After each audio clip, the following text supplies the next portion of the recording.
See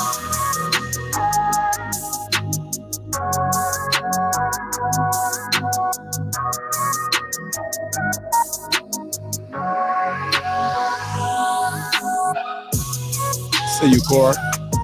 Come on, y'all. Get them likes up, y'all. Get them likes up.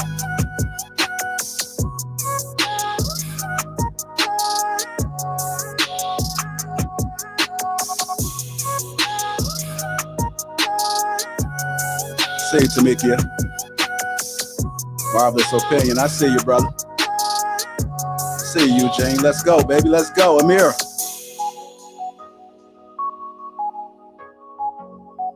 Y'all ready?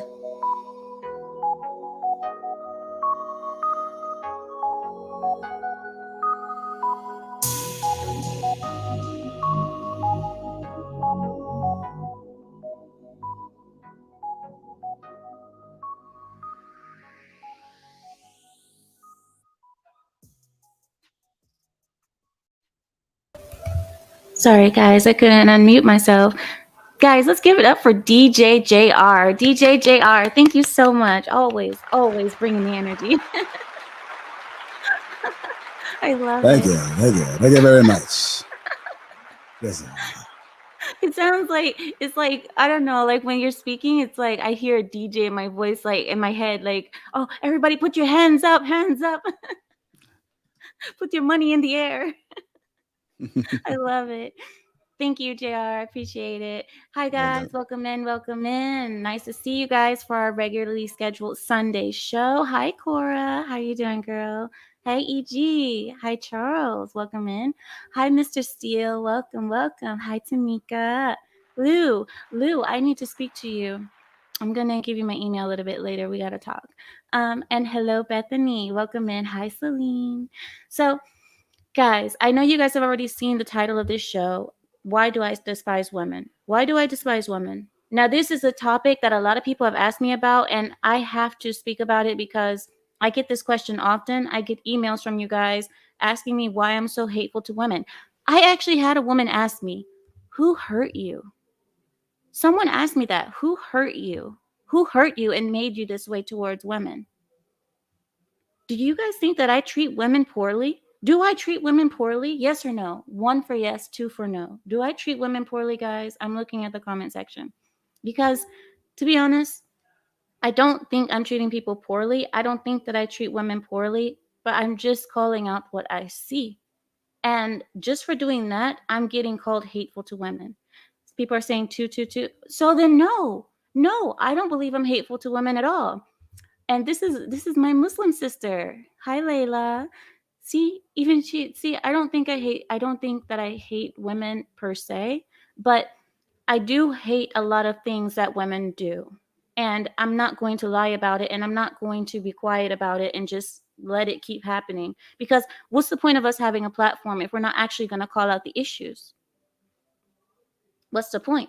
So these are the things that I hate. I'm going to bring it up to you right now. And not only the things that I despise and hate, but these are the things that I wish we could do better in. And if you can't do better, then don't ask me to treat you better, because I'm not going to treat you better. Women are bad right now. We're in a bad state. And I don't think it's your fault. Most of the women that are here today, our generation has just been brought up this way. We've just been brought up to be this toxic. Okay. So I want to bring up to you guys the traits of toxic femininity, right? There's an article that was actually written, and it says, why are women bullying other women? They said, essentially, women prefer to attack other women at work because of how society is structured. Now, that's not the reason why I attack women, and I don't attack you at work. I attack you no matter where I see you. But it says, women have traditionally targeted other women in personal contexts. You have the mother-in-law type, the fake best friend, the classic sister rivalry, or whether at home or work or in social setting, this is a passive aggression. So, what are the traits of toxic femininity? And these are the signs to look out for. The article goes on and says, talking over and belittling other women. That's number 1. Number 2, passive aggression, like eye rolling, patronizing comments, fake laughs, And niceties, I'm not sure what a nicety is. Maybe it's almost like saying, oh, I like your hair, girl, when actually your hair looks like trash. I'm just kidding.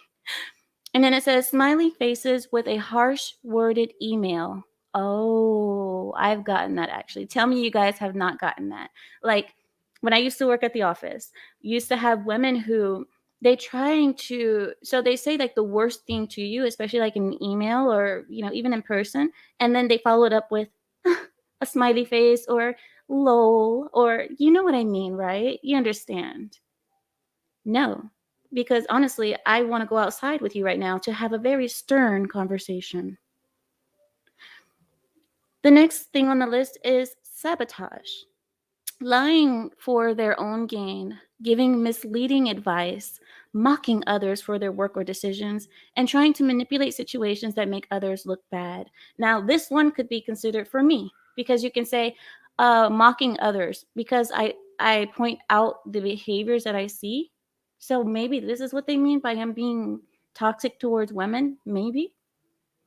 The next thing on the list is jealousy, resentment, and bitterness towards other women for their looks, popularity, and professional performance.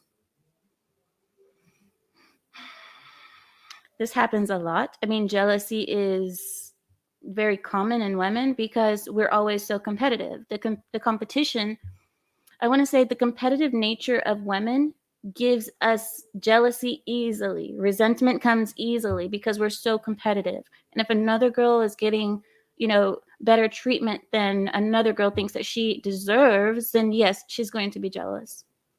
And the last thing on the list was competing with other female colleagues through their looks, dominance, work, or sexuality.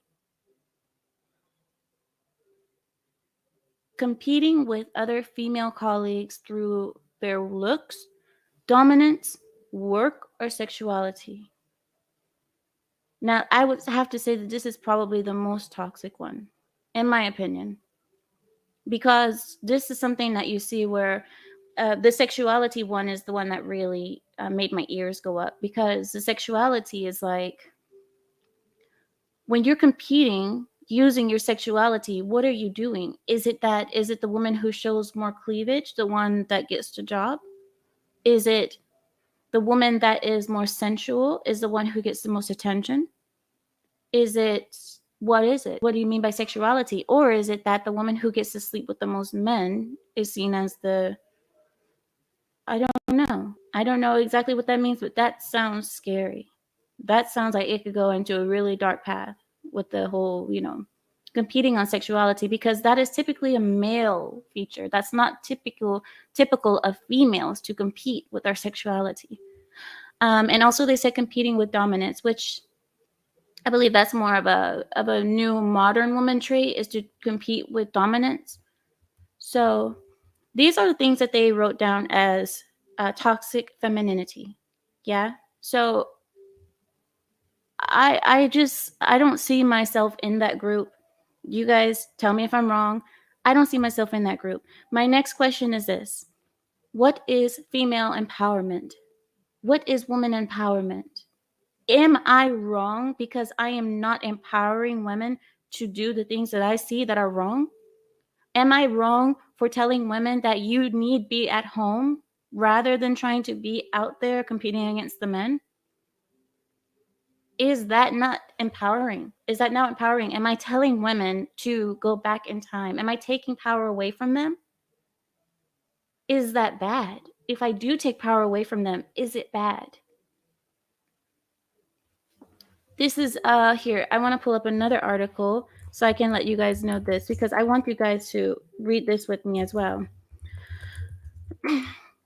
I don't think that I don't think I have to always agree with the whole female empowerment movement, right? So, female empowerment, I'm going to give you guys a list of what they consider female empowerment, because if I am bad and I am wrong and I'm so mean to females and I hate females, this would be the reason why. Here we go. So, female empowerment is letting other women know that they can do it, letting women find their independence. This article is not. Hold on 1 second. Let me get this. 1 minute, guys. Please hold while I try your extension. Okay, here we go. So I found the first like 5 important female empowerment ways that you can empower women. So they said that you can empower women socially, educationally, politically, economically, and psychologically. What does that even mean? What does this mean? So how would I okay, if I hate women and I'm not empowering them, what does it mean to empower them? Does it mean that I tell them that they can go to school? This is what is typical. You go to school, you get your degree, you get your own apartment, you live on your own for a while, you travel the world. Do you guys remember the list from last week? The list of things that women should do before they get married? Travel the world, live with a roommate. What was the other one? Oh, yeah. Have lots of boyfriends, date around, so then you don't regret getting married. You don't feel like you missed out on the world. Isn't that the idea? Is that empowerment? Is letting women just go off and do, okay. I always say you can do what you want, but don't be upset at the results that you get. Don't be upset when people don't want to marry you. Don't be upset when other women look at you crazy. You can do what you please. If you feel that this is the best way for you, then have at it. I can't change you. I'm not going to stand by you and say, this is wrong, this is this. If you come here, you hear me, and you get offended, but it doesn't mean that I hate women.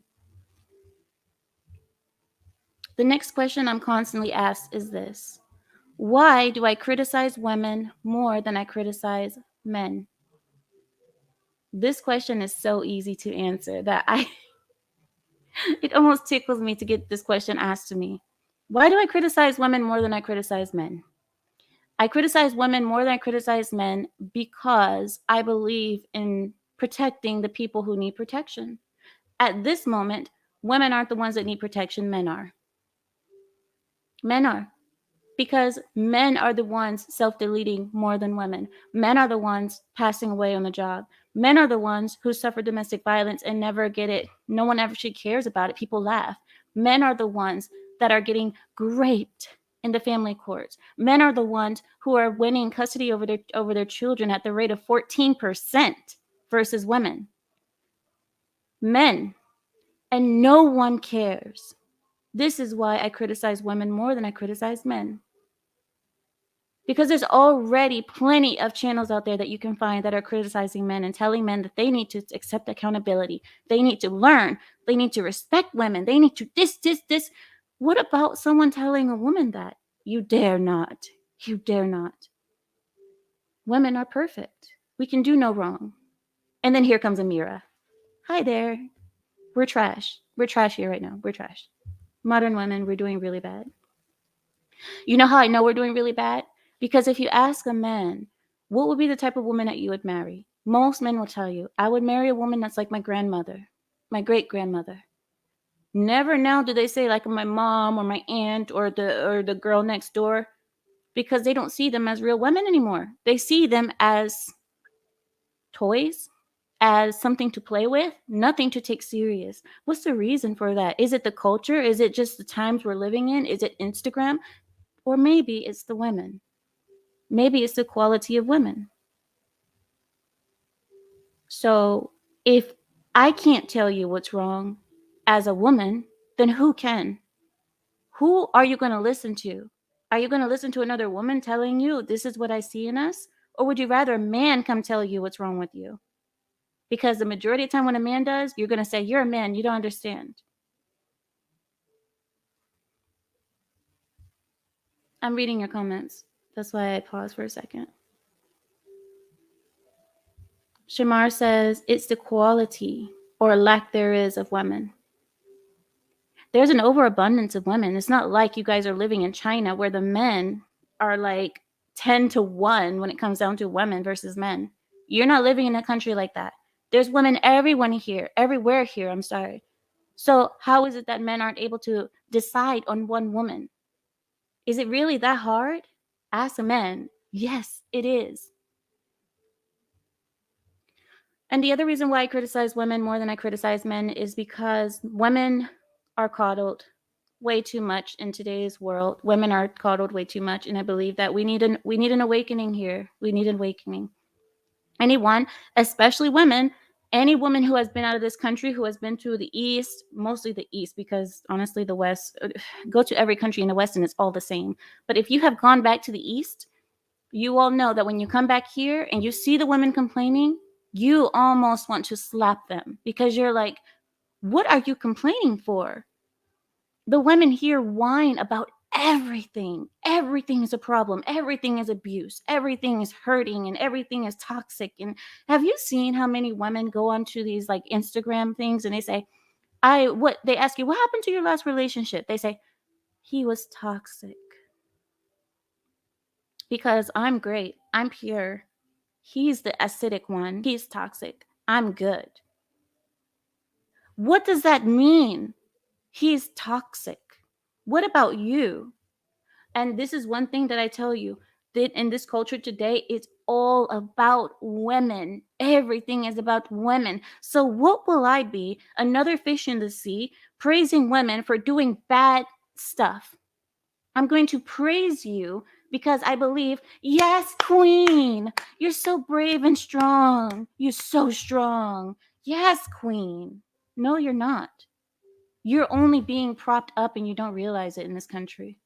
You're being propped up and told something because there's another agenda going on. Do you guys see what's happening right now in Russia and Ukraine? How many women are being drafted into the military there? How many Ukrainian women are being drafted into the military? Force. And it's like, oh, but American women, oh, we're so abused here. Toxic masculinity. And another thing that is okay, well, just really quickly, thank you for the super chat, Mr. Steele. He says, Ameera, you're not alone when it comes to holding other women accountable and being hated on because of that. I know. You guys know Chantel Simone? Chantel Simone has a great channel. If you go to Chantel Simone's channel, you will find other women coming to her to call her names because she calls out what she sees. She's calling out problems. She's calling out bad behavior. And other women are coming there to attack her personally, attack her on her looks, on her marital status, and other things just because they don't like what she's saying. It's common. Go to Riva TV. Riva, same thing. Look at the comment section. A lot of the women do this. And then it's like, is she wrong? Are we wrong? The last thing I wanted to point out to you guys is this. Do all pick-me girls put women down? I will be considered a pick-me. Well, I've been picked. But do we all just put women down? Is this what we're here for? Just to put you down and to make men like us because we want to be married? Is that why we're doing it? This is the main trope that they're saying. They're saying these pick-me women, they say what the men think. It's not really their actual genuine thoughts. They're saying what the men say so that they can get favor of the men. So that they can just hopefully one day be in the presence of a man that will actually marry her. This is why she's doing it, because she's desperate. She's desperate, pathetic. You're not even standing up for other women because you want to get picked.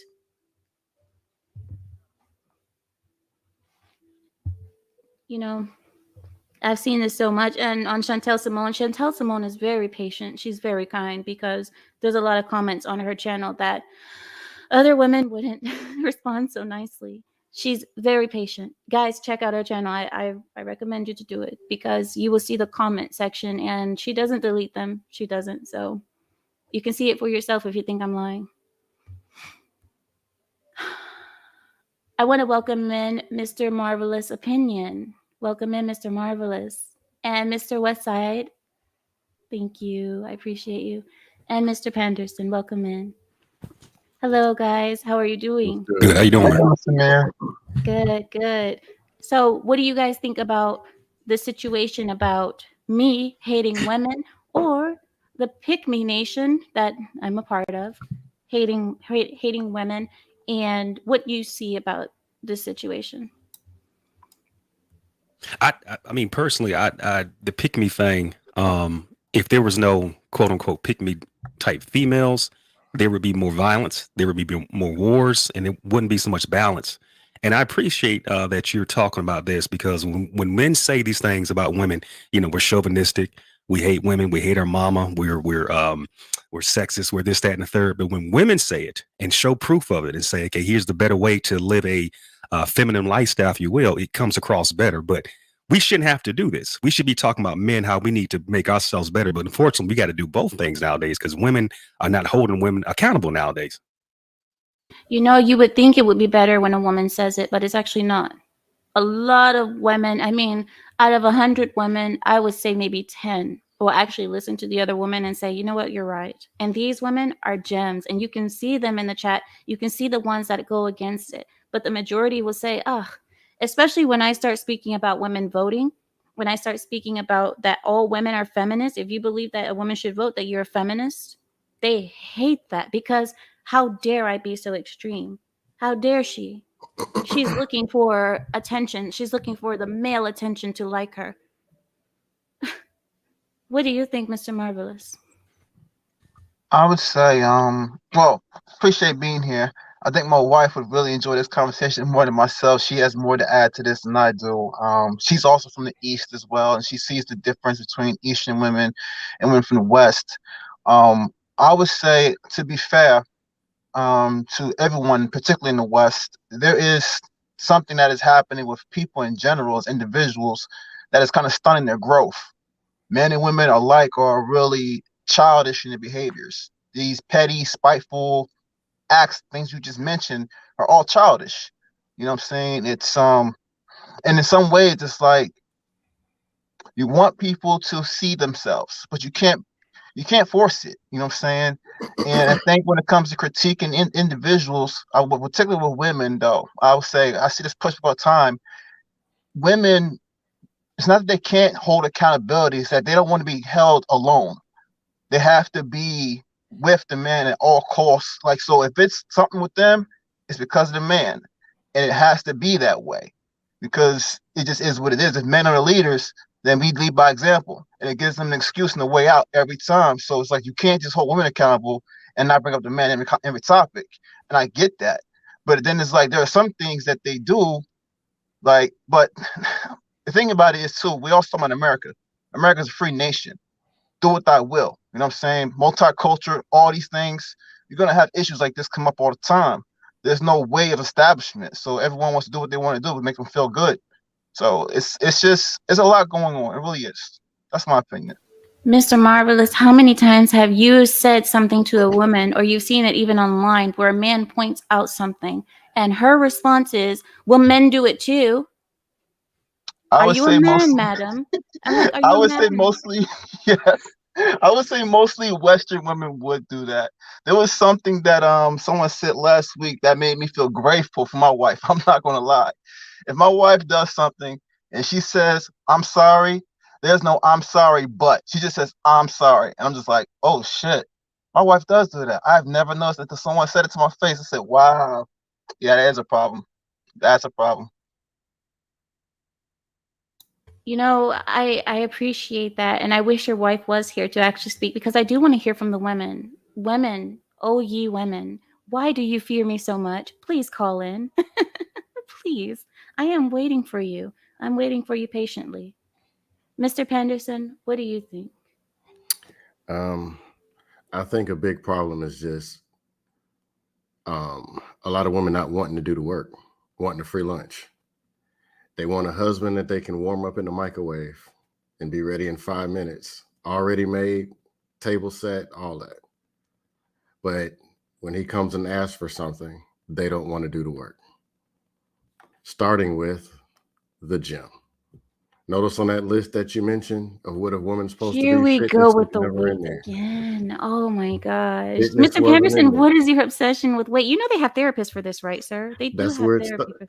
they also have gyms. That's where it starts. Men want pretty women.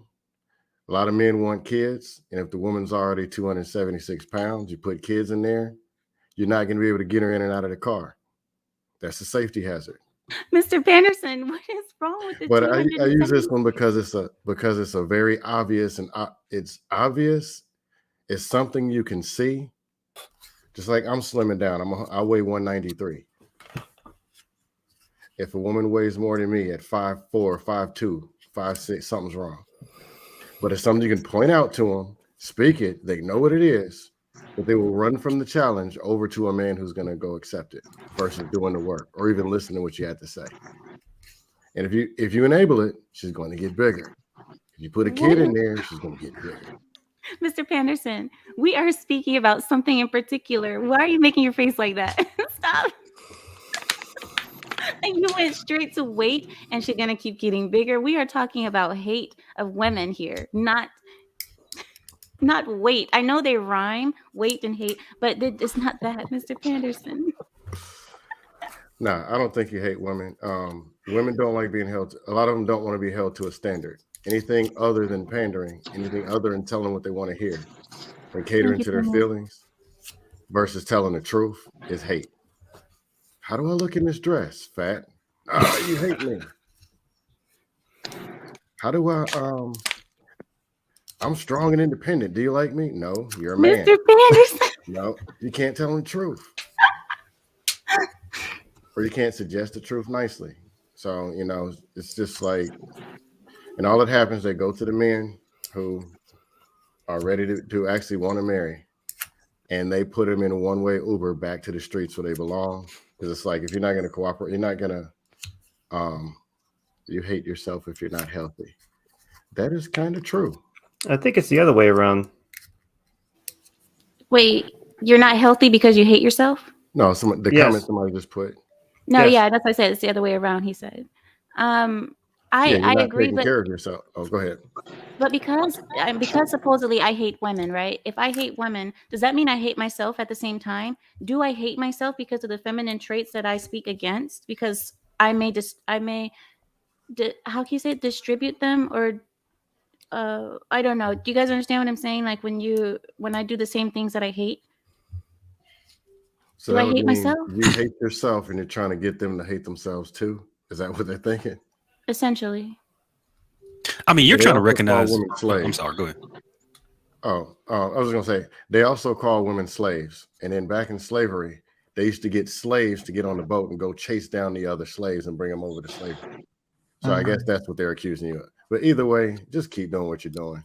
Yeah, because I mean, you're trying to say, women, this is your potential, this is your power, and why don't you guys try to get to this level? You're actually trying to help.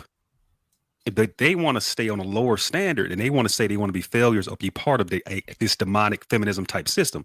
But you're trying to say, you know what, be the great woman, and they don't want to live on that standard. So really, they hate themselves. So wait, the other thing that I wanted to bring up is that because I'm a woman, and Q, she says that some women don't like it when other women tell them stuff, but they are okay with it when a man says it. And I've seen the exact opposite. I've seen them actually curse men out for actually saying this stuff and saying, oh, well, you hate women. You hate your mother. You're gay. Because you're saying something about women. They insult your sexuality. They insult your ancestry. They insult everything about you because you're not allowed to say anything. Because if you don't like what a woman is doing, you're gay. If I'm a woman and I say it, then I hate myself. I'm not helping the women. I'm not helping women progress. And is that true in a way? Because honestly, I do want women to go back to the kitchen. I do want women to get out of the streets. I do want things to go back to the good days when women were women and men were men. And we all knew our place and we did what we were supposed to do. That's what pushed humanity to the point we're at now. We are now regressing, in my opinion. We're regressing. We don't know what a woman is and we don't know what a man is because the roles are so convoluted and mixed up. Why can't I say that without being seen as a person who is regressivist? A regressivist. Not a progressive, but a regressive. Am I regressive because I want women to step back? I know you got your rights to do this. I know that this was given to you, but I see a problem in it. Let's step back. Is that wrong? Be honest. No. No, I don't think you're wrong. I think a lot of change happened all at once, a little too quickly, and people weren't able to adapt to certain things. One point taken was that what would have really shaped up, honestly, in my opinion, when you give women freedom was the accountability aspect. That it's the fact that they actually are softened in a lot of areas. And I know why that is. Don't get me wrong. I understand why we soften things up for women and why things have been harsh as they are for men. But if they like, I'm not trying to say we even equal, but that's not even a real thing. No person on this panel is equal to anyone. We're all different footprints here. You know what I'm saying?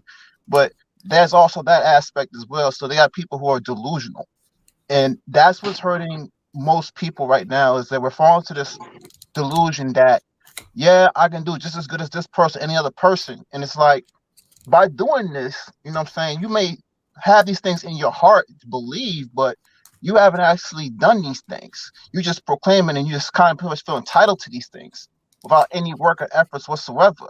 And then you feel like when someone criticizes you on things you haven't done, it's like you're just a hater. You don't like me. And it's like, nah, it's just I haven't seen it. And I don't think you know what you're talking about. But then it's also like the big thing I've seen with women. I think a lot of women just don't really love themselves the way they should. And when I say that, I mean that in the most sense of what love means. From my understanding of it, truth, faith, and understanding. A lot of people are dealing in delusion. So already I know they don't love themselves. If they're real delusional, ain't no love in that. That's a false. It's a lie. And what you're doing is destroying yourselves in the process of doing this. And it's only because your egos are in the way, also the false stuff you put in your way. All these things you're doing are just harming yourself, self-harming away. And it kind of sucks to see women do this to themselves, men too, but the way women are doing is unique because a woman's image is something that they used to have pride in and upkeep it in the most mannerism way. Women do things in a very particular way. This is why I always get on guys saying I'm not a pretty boy. I don't like to be considered that. But women do that. They try to be pretty and effeminate. That's who they are. And now it's just different right now. It's because they're free to do what they want to do. I see this comment from Haley. Thank you. I appreciate that. She says, why do people put so much energy? Sorry if you guys can't hear me.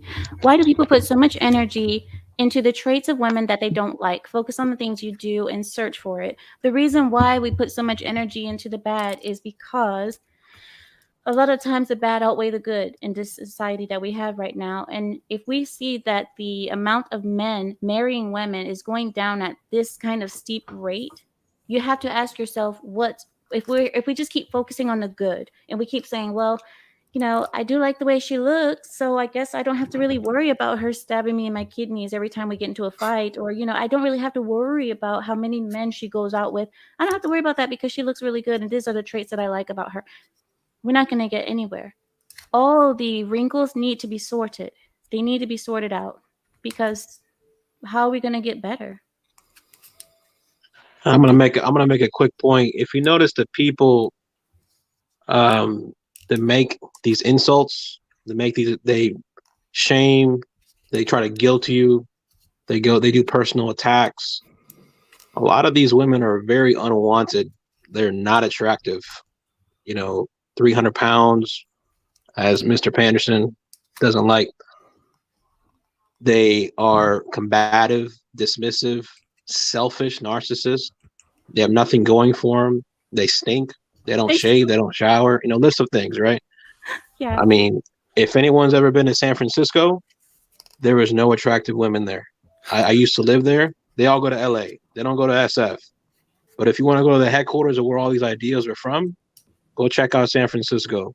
And you're going to see women there with more facial hair than all of us, with more armpit hair than all of us, and then brag about it. And if you complain and say you stink, when's the last time you showered?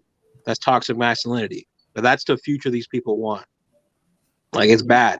Do you know another thing that I've noticed too about women's hygiene and, all of these beautiful women? I've seen online so many videos of men saying, you see all these beautiful women out here? If you go to their house is a mess. Their house is filthy. Eyelashes, curling irons, toothbrushes, shaving equipment, everything, menstrual equipment. equipment, tools. I haven't had That the doesn't sound right experience. either. You know what I Speak to mean? that one. Pads. What? Pads. Oh yeah, okay, there it is. Thank you. I said equipment. Honey, can you go to the store and help me get some equipment for my menstrual cycle? Like what? Cora, how are you, girl? Finally, we have a woman. Good evening, guys. I did want to bring up a point about Haley's comment before I forget and before we move on. But I just want to thank JR for having me and hosting this, and thank you, Ameera, for having me. But if Haley, I understand where she's coming from, but if you look at it from a woman's perspective, because she's talking about like men look for the traits that they like in a woman and just go for that. But the problem that men are finding is that a lot of women don't have these traits. So to put things into perspective, if most men did not work, women would be complaining that there are no men working. So it's the same thing. Men are not finding a lot of women with these traits that they want. So yeah, they have a space to complain. But what about women? Do I have a space to complain? Complain about other women? As long as you can back it up, yeah. But why? Why should I be able to complain if I'm not marrying them? Why do I have my business in other women, right? What's the reason? Huh? I think, that's the appropriate way to do it. It should be where the older, you're not older, but like you're more, I feel like you have the results. So to rebuke the women who are, you know what these women are doing. I don't have to go down the list, but it should be that way. We dare not speak the name. It should be that way. So the most common criticism I get is I critique women more than I critique men. I never see anything wrong with men. I always see everything bad in women. Every time that there was a question on Lapeef, even when I was on the Thursday shows, it's like every time there's a question, here comes Ameera to say something bad about the women and to not address anything about the men because men are perfect and women are trash, right? Is this a proper criticism of me, or do I really protect men and just criticize women? Or is it that the problems that I see is more with women and I don't see any problem with men? What do you see? Because this is a common critique of Chantel Simone as well.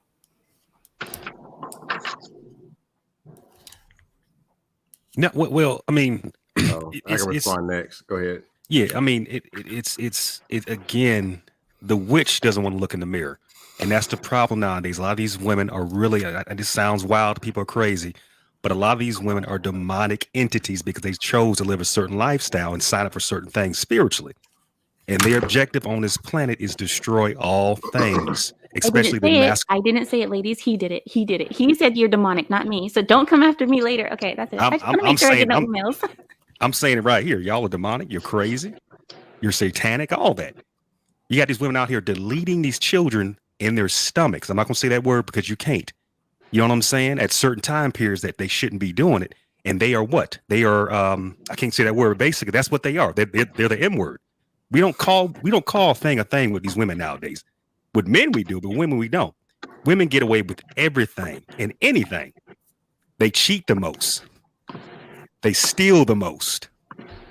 Okay, they do all this kind of stuff, and nobody wants to talk about it because we don't want to talk about what is the mental condition these women are in. They are mentally insane, literally. They need help. Y'all need help. You have a woman telling y'all about yourselves, and you're still not taking that advice, and that's how you know something's wrong with y'all. You guys are mentally unstable. And I have to agree with you there. Thank you, Chantel Simone. I was talking about her and she showed up. I swear, if I say people's name 3 times, they show up. This happened with Mr. Logic last week, but Mr. Logic, I didn't say your name, okay? You don't have to show up. I didn't say your name. I promise I didn't. Mr. Logic, he's going to show up.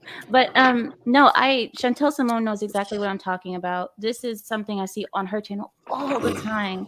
And she gets it on her comment section. I don't get it in the comment section. I get it in the emails. Most of the time, they don't comment on my videos at all about that. They just email me and tell me about myself and how ridiculous I am for hating my own, for not, how can I say this, for not empowering women. How many times I wanted to go back to the hygiene thing about women because, Cora, I wanted you to give me your view on that. Like how many women, how we look beautiful outside, but everything in our home is messed up. Everything about us inside is messed up. So this facade of beauty and perfection is only skin deep. That's a real issue that we're having, and that I see. Like for me, I'm constantly cleaning up. Like my place is never clean enough. But I think it's just the generation and the times we live in, where you can be whatever you want to be online, and you can be whatever you want to be, the way you present yourself to others. But behind closed doors and on the inside, like you said, it's a mess. So, but about like real hygiene, I think a lot of women weren't taught because their mothers weren't at home. Their mothers were working or chasing behind men. So some women don't even know how to wipe themselves properly. That's true. I've heard about that. Yeah. So it's just a sad state of affairs, and women aren't seeking out this knowledge. So I don't know. I thank you for your still small voice, and I say small because I mean you are helping, but like we need more women to speak out. I appreciate that, and thank you for acknowledging me, honestly, because the majority of the time what happens is they hear me, a lot of people hear me, and they get turned I'm not sure how to say your name, feel free to come back. I wasn't able to see you on the camera, that's why I didn't let you in yet, but if you show yourself, I will let you in. Somebody said, well, here's one thing. Empress says, it's not Ameera's place as a woman to harshly critique men. She's a woman. Who are we as women to tell men how to be men like that? Right? I agree with that as well, because that's why I typically say defer to the men. Usually when I see something with men, even if I have an idea, I'm like, defer to the men, because I'm not the one. But for women, I should be able to critique. I should be able to say it. And the fact that I'm always getting silenced, or I get so much criticism for saying it, it almost made me think that I do hate women. I had a moment where I actually thought about it, and I really sat down and thought, do I really hate women? Is it that I really don't like them, or is it that I don't like the behavior?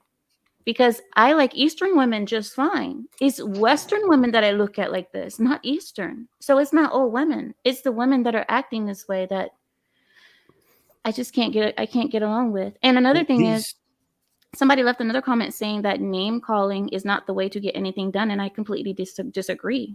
I think name calling is very much effective. It is a way to what? I'm serious. It is a way to she's right. get the problem. You got a point now that I think about it. Shaming works. Shaming people work. No, it works because they do it now. Yeah, shaming. When it comes to shaming people, they will shame you to make you see like you're the wrong person. And as soon as they shame you enough, you're gonna feel guilty. That's why shaming works.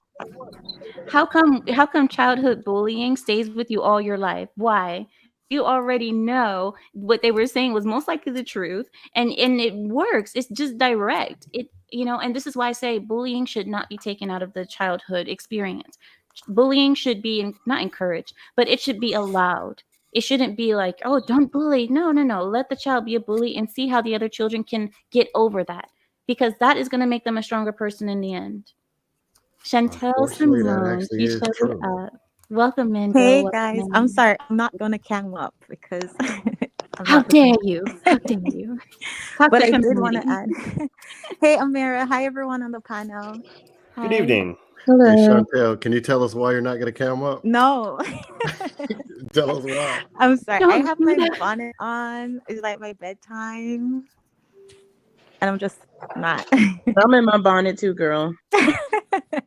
Can't show that on camera. Can't show that on camera. I'm sorry. Yeah, but I don't think anyone's going to complain.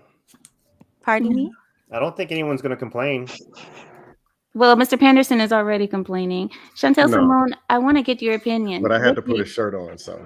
Oh, goodness. Chantel Simone, no more wife beaters. Can you give people an insider view on what you go through on your channel? Because you remember I defended you so many times in your comment section. I have gone to bat for you because of what people were saying about you.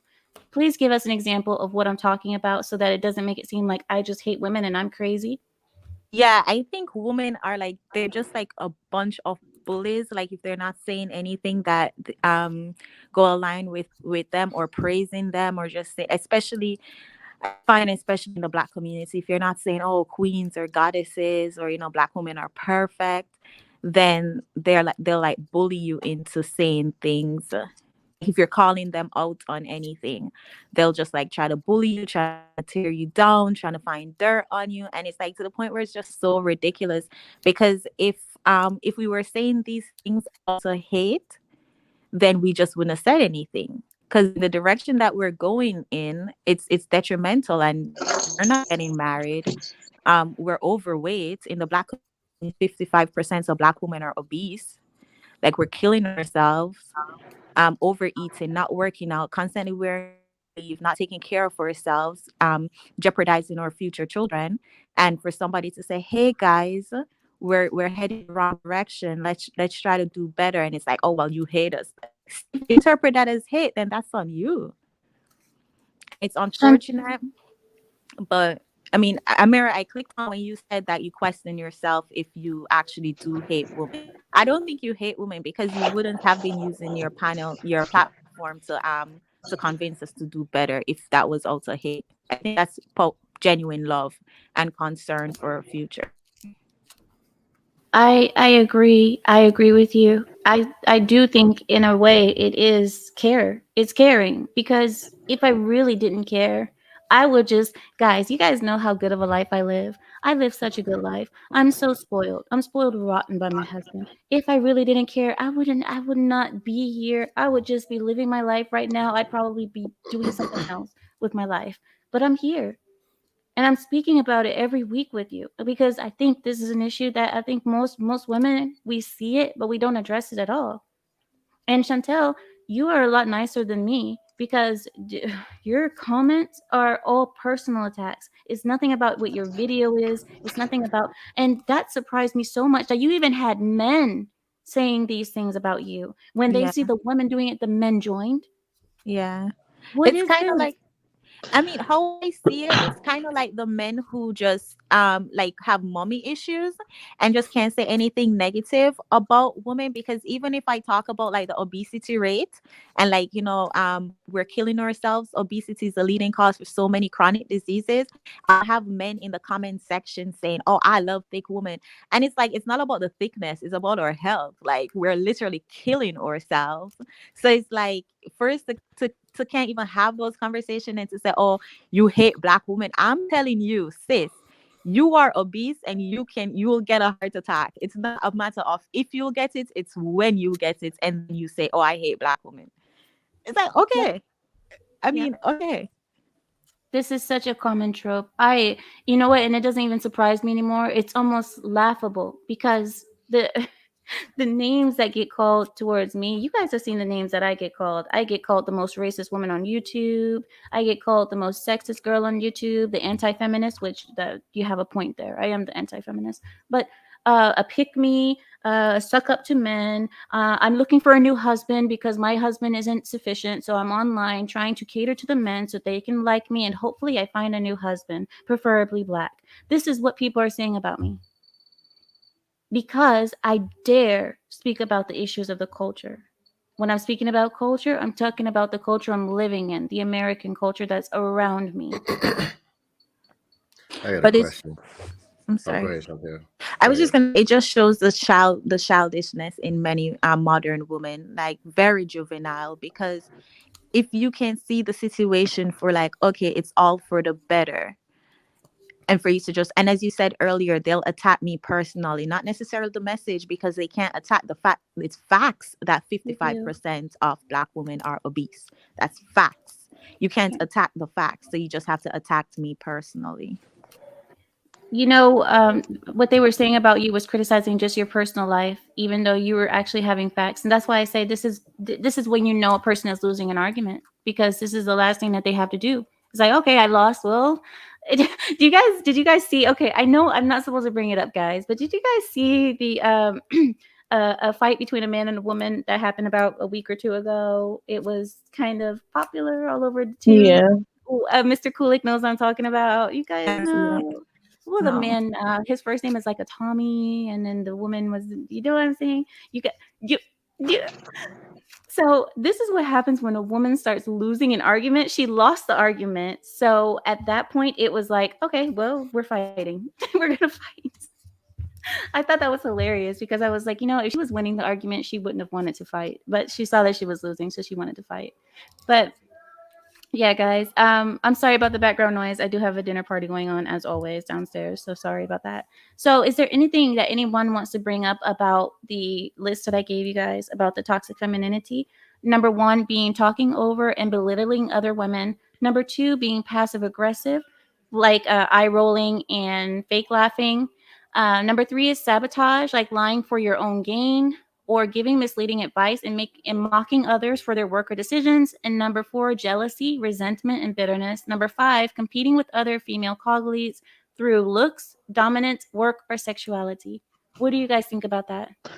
I think if I were to generalize the whole thing, there's an old saying: the luxury of the poor, incompetent, and weak is excuses and playing victim. And you'll see this common thread. And this is why, Karl Marx, if you guys look up Marxism right now, this whole concept of accountability is oppressive. This is why they see you as, you hate women. They see you as an oppressor, because they have been told that if you play the victim, you'll get your way. If you play the victim, you'll get power, you'll get influence. You'll win people over emotionally because people have to show compassion towards the victim. So they weaponize everything, and you'll see that common thread consistently with everybody else. And we have encouraged that. And that's why this whole society is upside down, where right is wrong and it's not sustainable. And I know you see that. It's just not sustainable. The West is dying right now on the trajectory it's going in right now. Yeah, men can't fight against the system. The system cheats.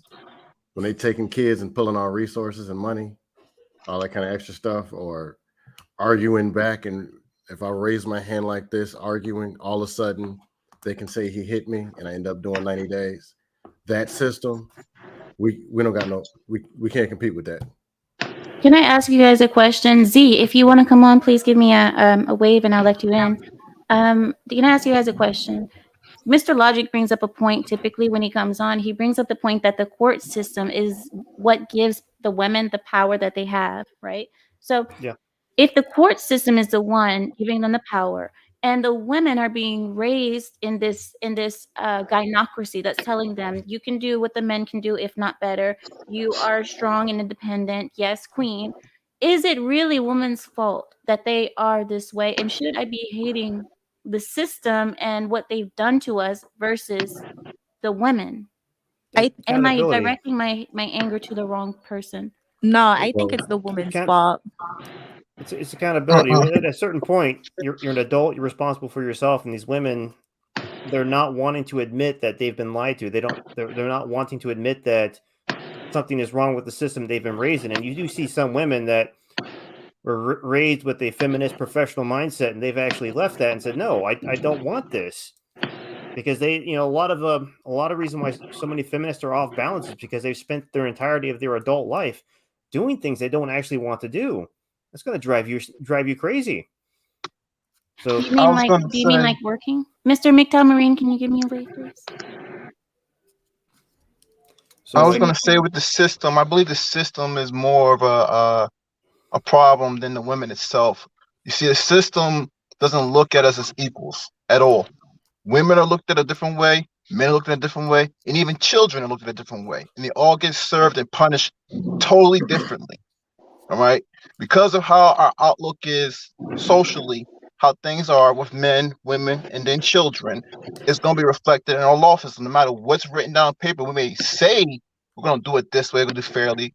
But socially, how our minds are, we're still tuned in the traditional ways of the man, the woman, and the child. You know what I'm saying? Like, that's why it kind of falls into a delusion when people start to go into this system. And it's kind of like the system's only doing what people do naturally. I don't care what the paper says. We're not going to follow how it says. So it's like more of how we're implying things. You know what I'm saying? Like we'll talk one side of our mouth and say like, oh, we're equal, but then again, you have situations like this, and it's like, well, I'm a woman or I'm a child, and it's like, well, what does that really mean? I thought we were talking about we're equal, but it's not about equal outcome or equality. It's more like how you be treated. Like we're talking about court.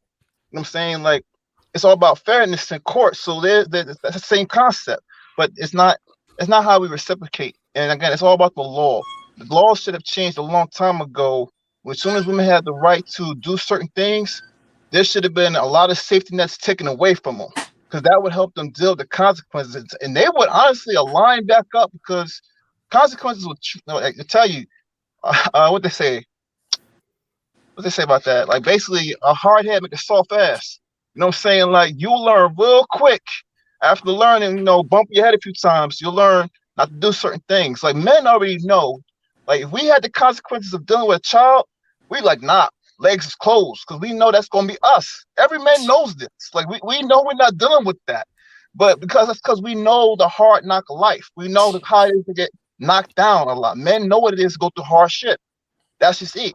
Women again have been coddled in a lot of areas. That's how, because we want to protect them. We don't want women to be hurt. But then it's like, do we want them to go through the hard lesson in life right now? Do we really want to do this with them? I mean, look at Ukraine. The women are really getting a hard lesson right now, having to be drafted into the military. 1 minute they're in their garden, or well, it's cold right now, so they probably weren't gardening. But 1 minute they're in their house with their children and enjoying life.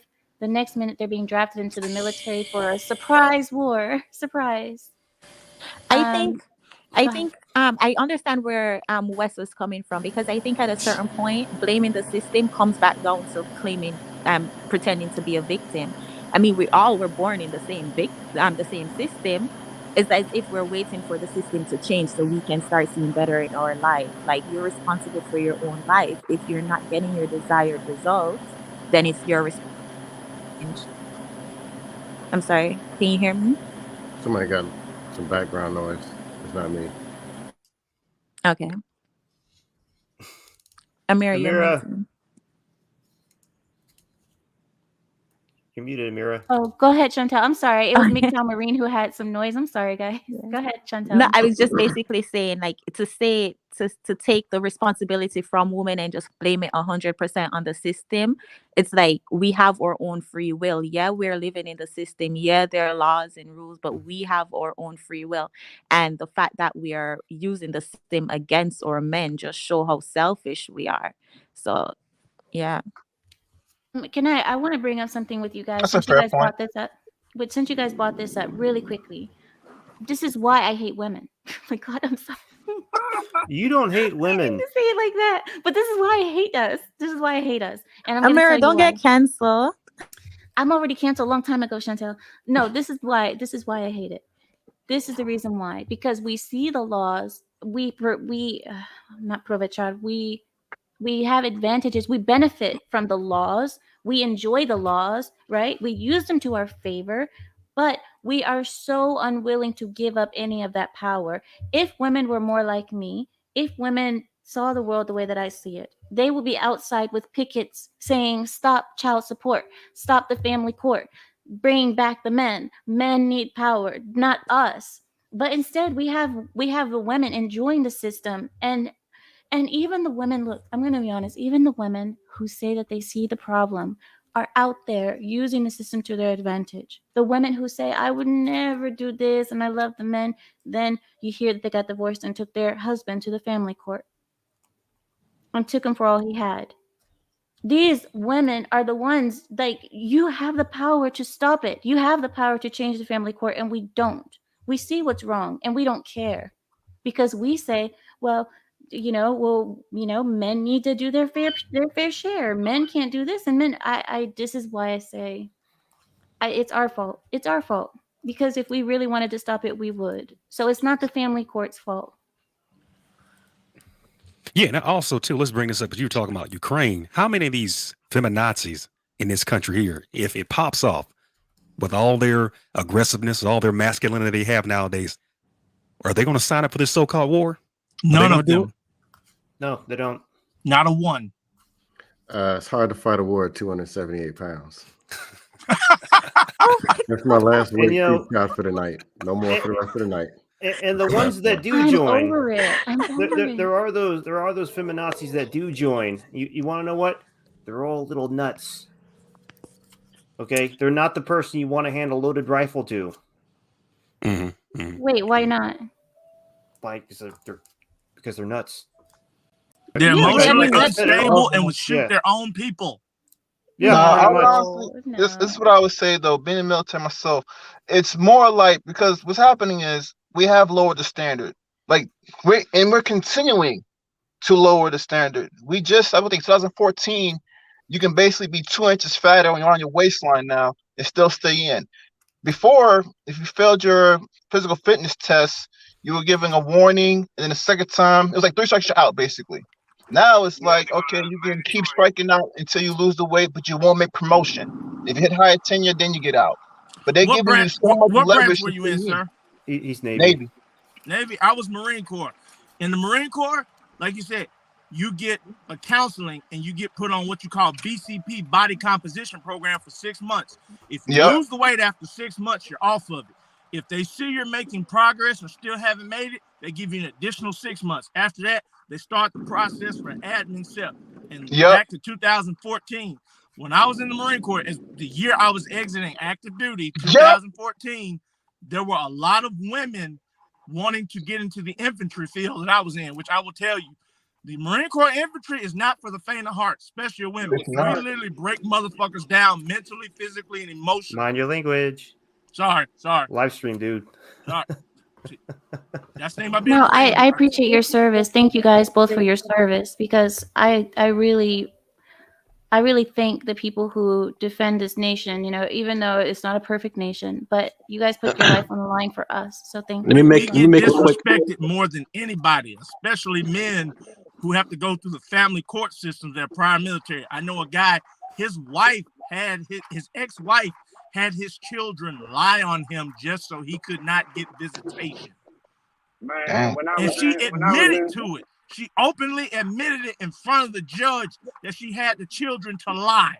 And I bet she had no consequence for it. None. Probably not. Zero. Am I right? Probably no not. consequences. I bet. And but wait, there's more. We need to protect women, though. I need to be the one to defend the women, because women empowerment, right? Man, I'm gonna tell you how ridiculous it is in the military. When I was in the Air Force and I got to Utah, this guy. Z, can you get close? I'm sorry, Z. Can you get closer to your mic, because we can barely hear you? Yeah, I'm gonna start talking again when I get off the road. I'm about to be off for like 5 minutes. I'm just gonna mute. Okay, then just stay on until you get somewhere quiet, because we want to hear you. Huh? Oh, it's Cora. I just wanted to say one thing because I'm about to hop off. I got to go to work in the morning. Okay. But yeah, I was called to pick me within this, not network, but you know, Anton's channel. I don't know if I can say that, but anyway, I guess I'm a proud pick me, and I got picked. I'm now in a relationship with someone who listens to the Lapeef Network and the Anton Network, or not network, Anton's channel. The Anton crew. Yes, the Zoo Gang. But anyway, yeah, he's a successful man, and I really like him, and so I just wanted to let y'all know that. Congrats. Thank you so much, Cora. Congratulations. Thank you. You all have a good night. Have a good night, Good girl. night. Bye. One of the things that I've noticed. I'm gonna bring up Mel really quickly. Mel, One of the welcome things. in. Go ahead. No, that's it. Go ahead. One of the things that I've noticed with this whole assimilation and diversity, especially with the male dominant like Navy SEALs and infantry in the Marine Corps, you know, there's commonsensically certain things that women are weaker at. They're not as fast, they're not as physically strong as men. But the funny thing is what the system has done is they have so much quote unquote compassion for the victim that they've lowered the standard to try to, you know, be more diverse and show acceptance to the women in these certain areas. And the thing is the long-term consequences of that is we just have excellence is sacrificed whenever you do that, when you have a system like that. we're gonna have a fighting war with Russia that doesn't give a damn about anything feminism and women's empowerment. These people will kick our ass if we have a bunch of soy boys that are fat, obese, lazy, and a bunch of women that think that women's empowerment will do anything in war. You know what I'm saying? This is the thing people don't really Women's think through. empowerment won't stop bullets. Yeah, it's not gonna stop. It ain't stopping nothing, man. So the whole nation and society and system suffers because we sacrifice excellence, we sacrifice dominance and all that. Michael Jordan didn't give a damn about anything like that. We wouldn't have Michael Jordan, the Kobe Bryants, if everyone sympathized with the weak and incompetent. You know what I'm saying? We just can't have a society function this way, and it's not an American value. We're a meritocracy. I think I was America going to versus say America. there's one caveat though to add to this though. There's some context though. Yes, we sacrifice a lot in the sense of what it perceives as, but honestly, we compensate the fairness that we do of everyone, try to make it more inclusive with actual weapons and tech. Like we are so heavily invested, and if it was not for there's a reason why we're so heavily invested, man. I promise you that. Like it's gonna get to the point to where a child can do this job. Like Wait, that's invested in what? Oh, weapons and our self-defense, our whole entire defense system, our bases, our strategic Yeah. position, our ships, all these things are so heavily invested in. There's things I don't even know about. You know what I'm saying? That goes way beyond my scope. I heard some things, but there's some things that go even further, which I'm like, okay, I feel confident. Like, you know what I'm saying? Like, even with all the political bull crap that's going on, we good. Take my word from it. We okay. I promise you that. Like, I don't fear no country because it's like I only had seen just a slight little bit of what we're capable of, and I was like, yo, that's not even like the tip of the iceberg. I was like, oh damn, that's a snowflake basically. So I'm like, all right, we good then. We real good. So that's just so people out there understand, like, I know how it looks. The image isn't looking so good, fat, feminine, also the crazy stuff that's going on that's not really portraying a strong force. Best believe we do have things in the works, big time. Well, that's the reason. That's the reason why this is the time of the essence. Do you guys notice? And I know a lot of people are going to criticize me. I know I'm a Trump tard and all that. But do you guys realize that when we look weak, this is when stuff happens like this? When Obama and Biden were president, Russia took over Crimea. Now, when Trump was president, nothing. He was quiet. Then here comes Biden looking weak again. And now you see what we're having. This is because we're looking bad, and our world image affects. And you as military, you guys know more than anyone. And that's the thing. When I was in right as Iraq and Afghanistan were dying down. I noticed for some reason while I was in Afghanistan and I came back, I felt like there was a huge shift. Like I noticed women became more empowered in 2012 and you got to watch what you say, people's feelings, yada, yada. I'm like, here I am, supposed to be one of America's baddest of the bad, a United States Marine, but you want me to sit here and be soft and gentle and pander to everybody? I'm like, it wasn't done to me growing up, and it wasn't done in the military. And I still have that mentality. I'll tell you, I will cuss you to your face and literally rub your face in the dirt and be like, suck it up, buttercup. I don't care. Here's JR when you need him with the I don't care. JR. I would say the real issue is to the military. I'm gonna stop with the military talk, but this is what the real thing is. The military, for the most part, there used to be a standard. Like my Marine down here was talking about, there was a standard, and people had to meet to that standard. Now in today's military, the military is meeting to the people's standard. Everything has changed. Hair regulations, clothing. They've lowered the bar so everybody can reach. They are compensating for everyone else to feel comfortable to join. They want as many people as they can, and they're just like, we'll take it. You can be fat, you can stay in, you can do whatever you want, just join us. So they're really lowering the bar to get more numbers to come in, honestly. Well, the fat guys, you can just put them in the back and have them shooting. You don't need them to do any actual running or anything. No, they need them. No, they need to be in the front. They need to be in the front so they can take the bullets. No, human shield. That's wrong. But let's be real. The problem with lowering the standards to increase your numbers is you're increasing numbers that are not going to go to war for you. They're going to be the ones that say, nope, deuces, I'm gone. Yep. But let's be real. Let's be real. UA and desert before anybody else will. But let's be real. Who ushered in all this kind of mess? It was that African dude. It was an African president that these people thought was the new God or the God. So after he got in there for those 2 terms, This where all this feminazi stuff and all this weirdo stuff happened. He was the satanic entity that made all this blossom and bloom. Well, that was He's the very shift. well spoken, though. That was the shift. That's when it happened. Yeah. Yeah, it was that guy. Unfortunately, I served under his administration, and I noticed that. Right. That's right. That's right. That's right.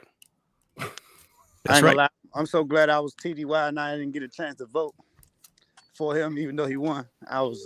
Now just hindsight 2020. I will admit though, in 2008, when I turned 18, the year he ran for president, I voted for him, but I voted for him for a selfish reason because I was a young black man who thought, yeah, we got a black president. Now I look back at it, it's like, damn, what the fuck? Yeah, You know what the crazy thing is? That's the exactly crazy what thing I'm is we saying, never bro. knew. We never knew. I'm sorry, Z. Are you quiet now, Z? Yeah, I'm good now. I was saying that's exactly what I was saying, but luckily I was out of the country, so I couldn't vote. And when he won, like you said, I was 19. So when he won, I was happy. I was really happy too, you know what I'm saying? But like it didn't take long. At 19 years old, you don't really know anything about politics, most of us.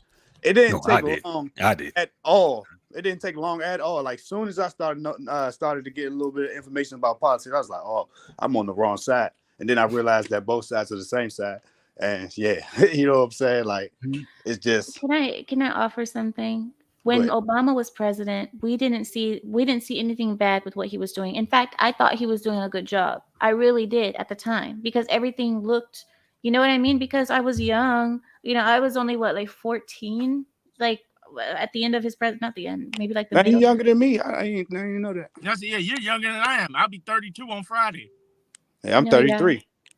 No, but I wasn't even old enough to vote for Obama. So I wasn't old enough to even vote for him when he was running or on the second term. I wasn't old enough. That's when why you're that age, you're not really that deep into politics like that also too. So it's like you're voting because everything looks good on the outside. When you get deep into politics, how it actually works, and then you start seeing the negative parts about it also too. Then you have your eyes wide open about it.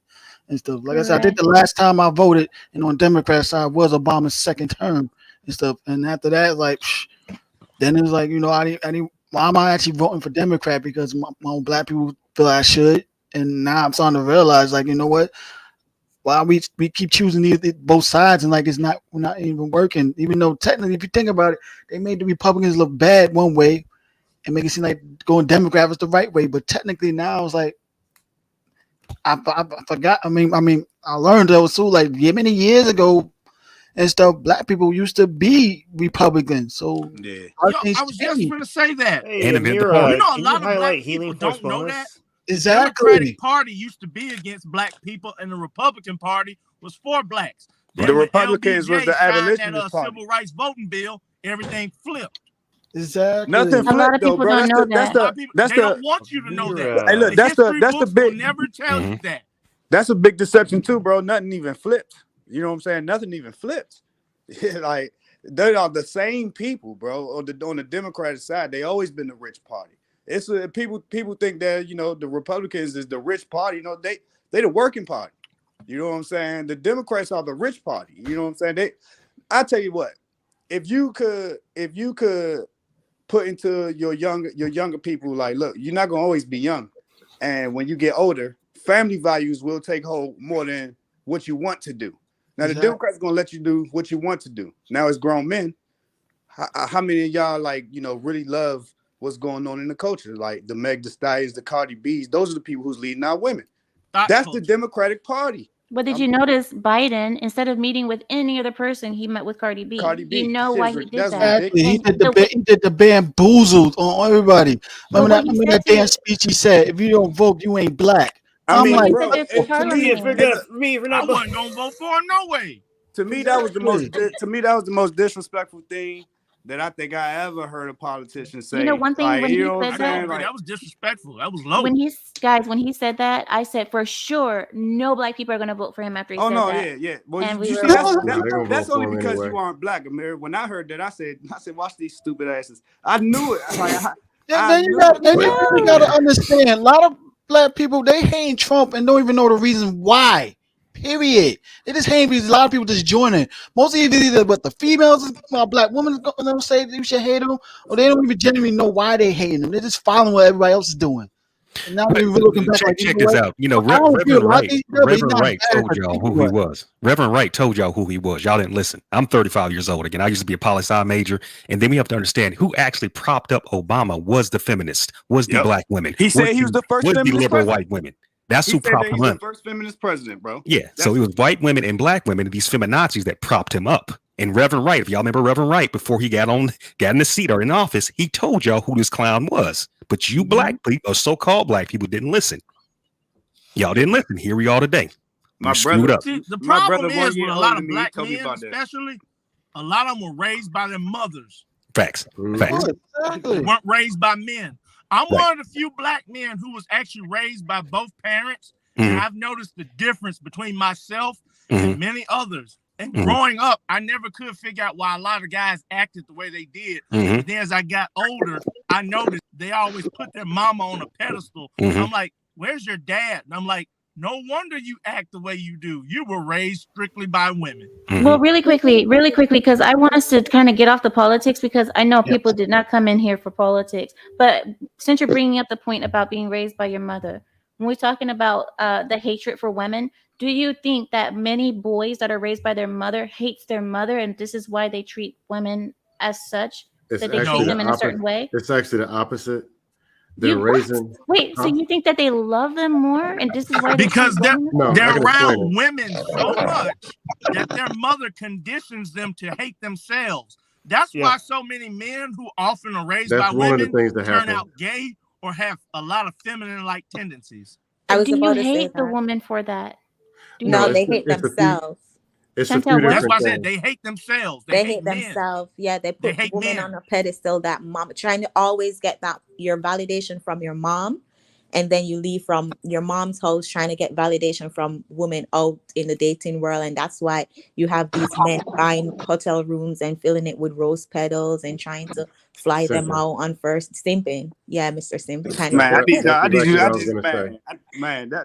want to get that validation that they didn't get from their mom, because their mom belittled them so much during their childhood. Basically, mama can do no wrong. Mama is always right. They were taught to think that woman is good leadership, and that's what they're supposed to go seek. Boom. Well, what I've heard, go ahead. I'm sorry, that's an add-on to Ameera. Actually, I have something on the contrary. I think men actually can resent their mothers, because you gotta understand, black women are very, very controlling. And that's the thing about men. Our nature is to want to be free for the most part, to go and carve our own path in life. And the fact that your mother's always coddling you, every time you move too far this way, she tries to pull you on back, like protecting you. She's not allowing you to grow into your natural nature. You know what I'm saying? And this is why you're being suppressed and become more feminine.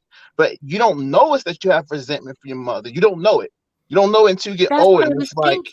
That's what I was thinking, that you think that you love your mother and like, this insatiable love for your mother, but then in the end you end up realizing that you really actually hate her and you resent her for making you hate yourself and making you weak and making you not able to handle the world. But was it really her fault?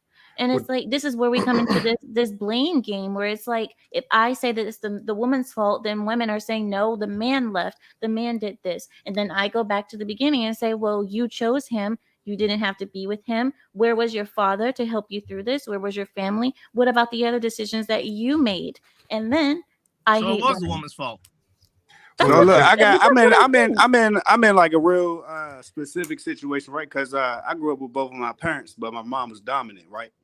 And now, me and my mom. Well, then that's a really bad situation. I'm sorry. Yeah, no, I'm trying. Yeah, you might as well have just grown up in a single parent household. Then hold on, let me rock, man. All right, so now me and her don't talk. You know what I'm saying? And what you just said, like the resentment is it's like it's all the way there. You know what I'm saying? And it's mainly because she's so controlling. Like some people in the household let them control her, and I don't. You know what I'm saying? So like every time that we're around each other, it's a humongous issue. And then she's one of those people who just can't take accountability at all. And I mean, like you said, whose fault is it? We could do the blame game all over. I do it all the time. I tell my pops, like, man, shit, the only reason she act like this because of you.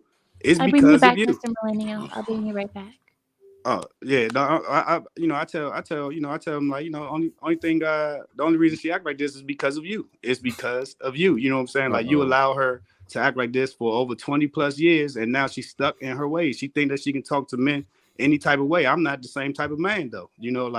I'm not a boy anymore, and I damn sure ain't the same type of man who's gonna let like people look at me just because that's my mother. I'm supposed to let her. You know what I'm saying? Talk to me any type of way, degrade me. And then on top of that, every time I stand up for myself, I never hit my mother ever. You know what I'm saying? Ever. Every time I stand up for myself, she calls the police and demands that I get arrested. You know what I'm saying? So she calls the police on her own son? And lies and say that I hit her. You know what I'm saying? So like it's to that point, whenever like I said, I literally just said, gave it up. I haven't talked to her in like 6 years or something like that. But you know what I'm saying? Whenever I used to be around her, I had to have witnesses because if not, I was going to jail. You know what I'm saying? If I may add to that, so sorry. I think we talk about the men who gain resentments toward their mom. I think it's the men who are, for quote unquote, red pill aware, like who actually realize the dysfunction of their mom. Then they'll probably be resent their mom. But the other ones who aren't aware at all, who continue to put women on a pedestal, who continue to simp and worship women, I think they don't have resentment towards their mom. I think it's a combination. Like my mother. My mother actually influenced me going. Well, I wouldn't say influence. My mother had a hand on my decision going in the military, not in a good way. Her and my dad argued so much before I went in the military that I couldn't stand it.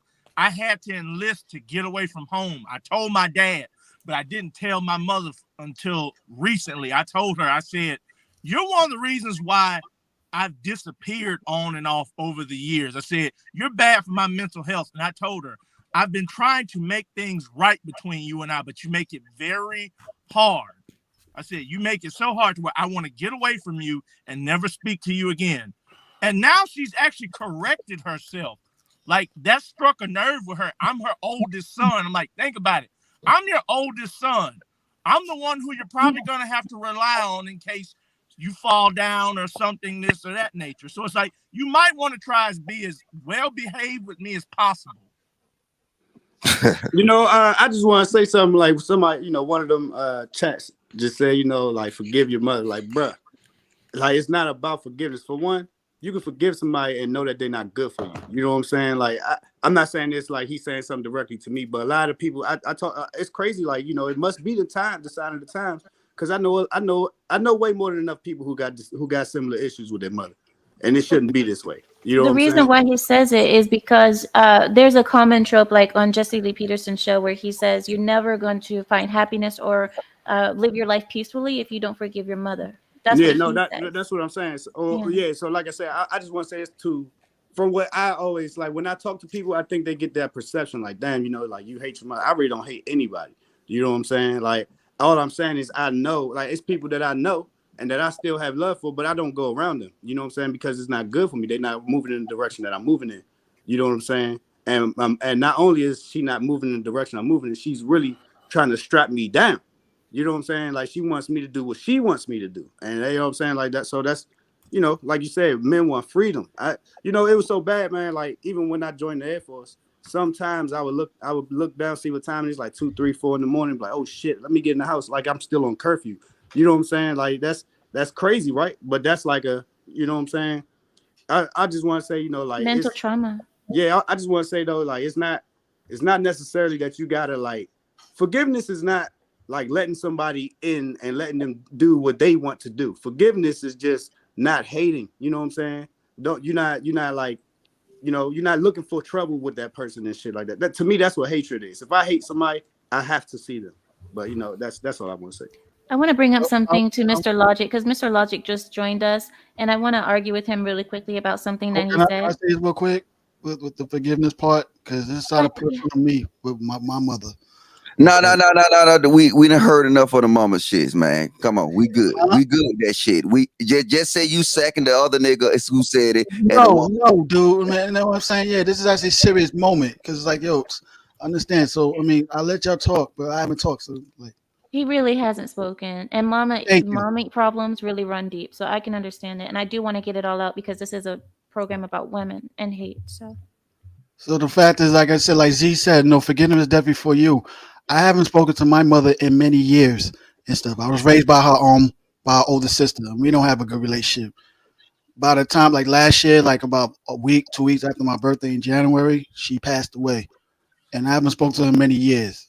Now I got in the bad news from a family friend and everything. You know, I just sat in that car and was crying like crazy because the fact is, I was hurt by why I felt like she does not know didn't want to get close to me and everything. But I was like, I still had an open heart to want to work things out and want her to make the first move.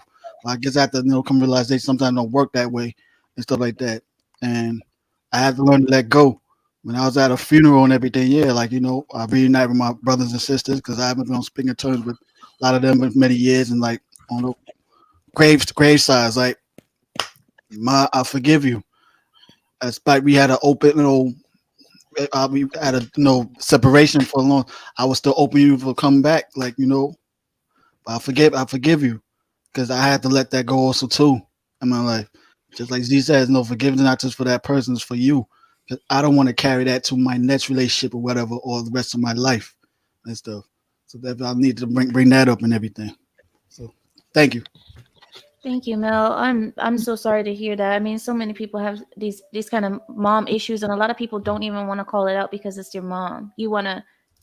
So many mothers damage us as kids. They damage us, and I don't think that they're really trying to do it. It's just that they didn't know any better, and they did whatever they thought was best, or they knew whatever their mother did to them, they did to us. Kind of cycles repeating, and yeah. So I'm sorry that happened to you. I really am, and I want to thank all of us for sharing. I mean, like I said, I had to accept that part, what happened, and try to move on the best way I can and stuff. Technically, through that, I started rekindling with my father that way and everything. I had to tell him just straight up how I felt the other years, but now we rekindle our relationship now and stuff like that, and I feel good about it. So Thank you, Mel, for sharing that. I know somebody needed to hear it. Definitely.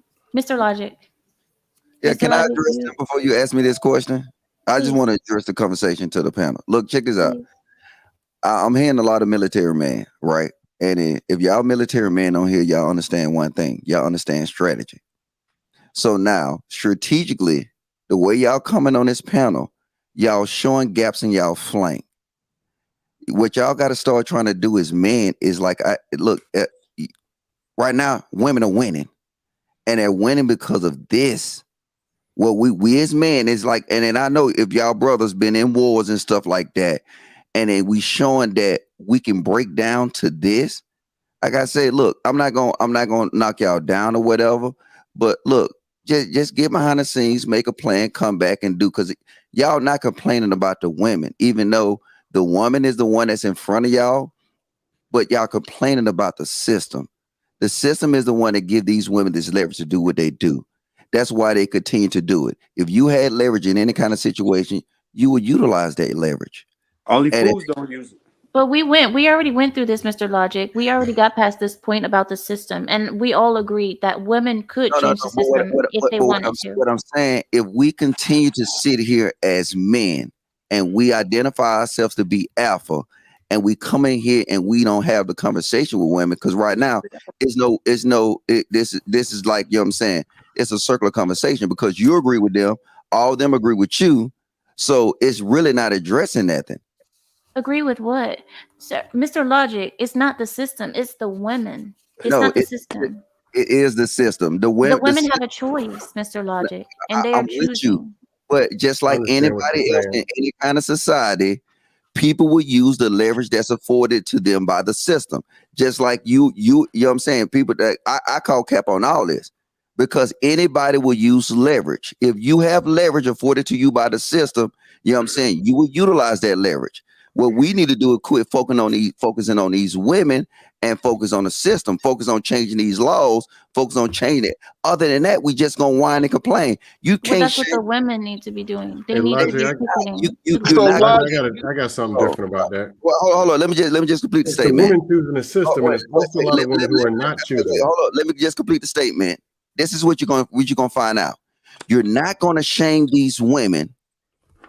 You're not. It's impossible.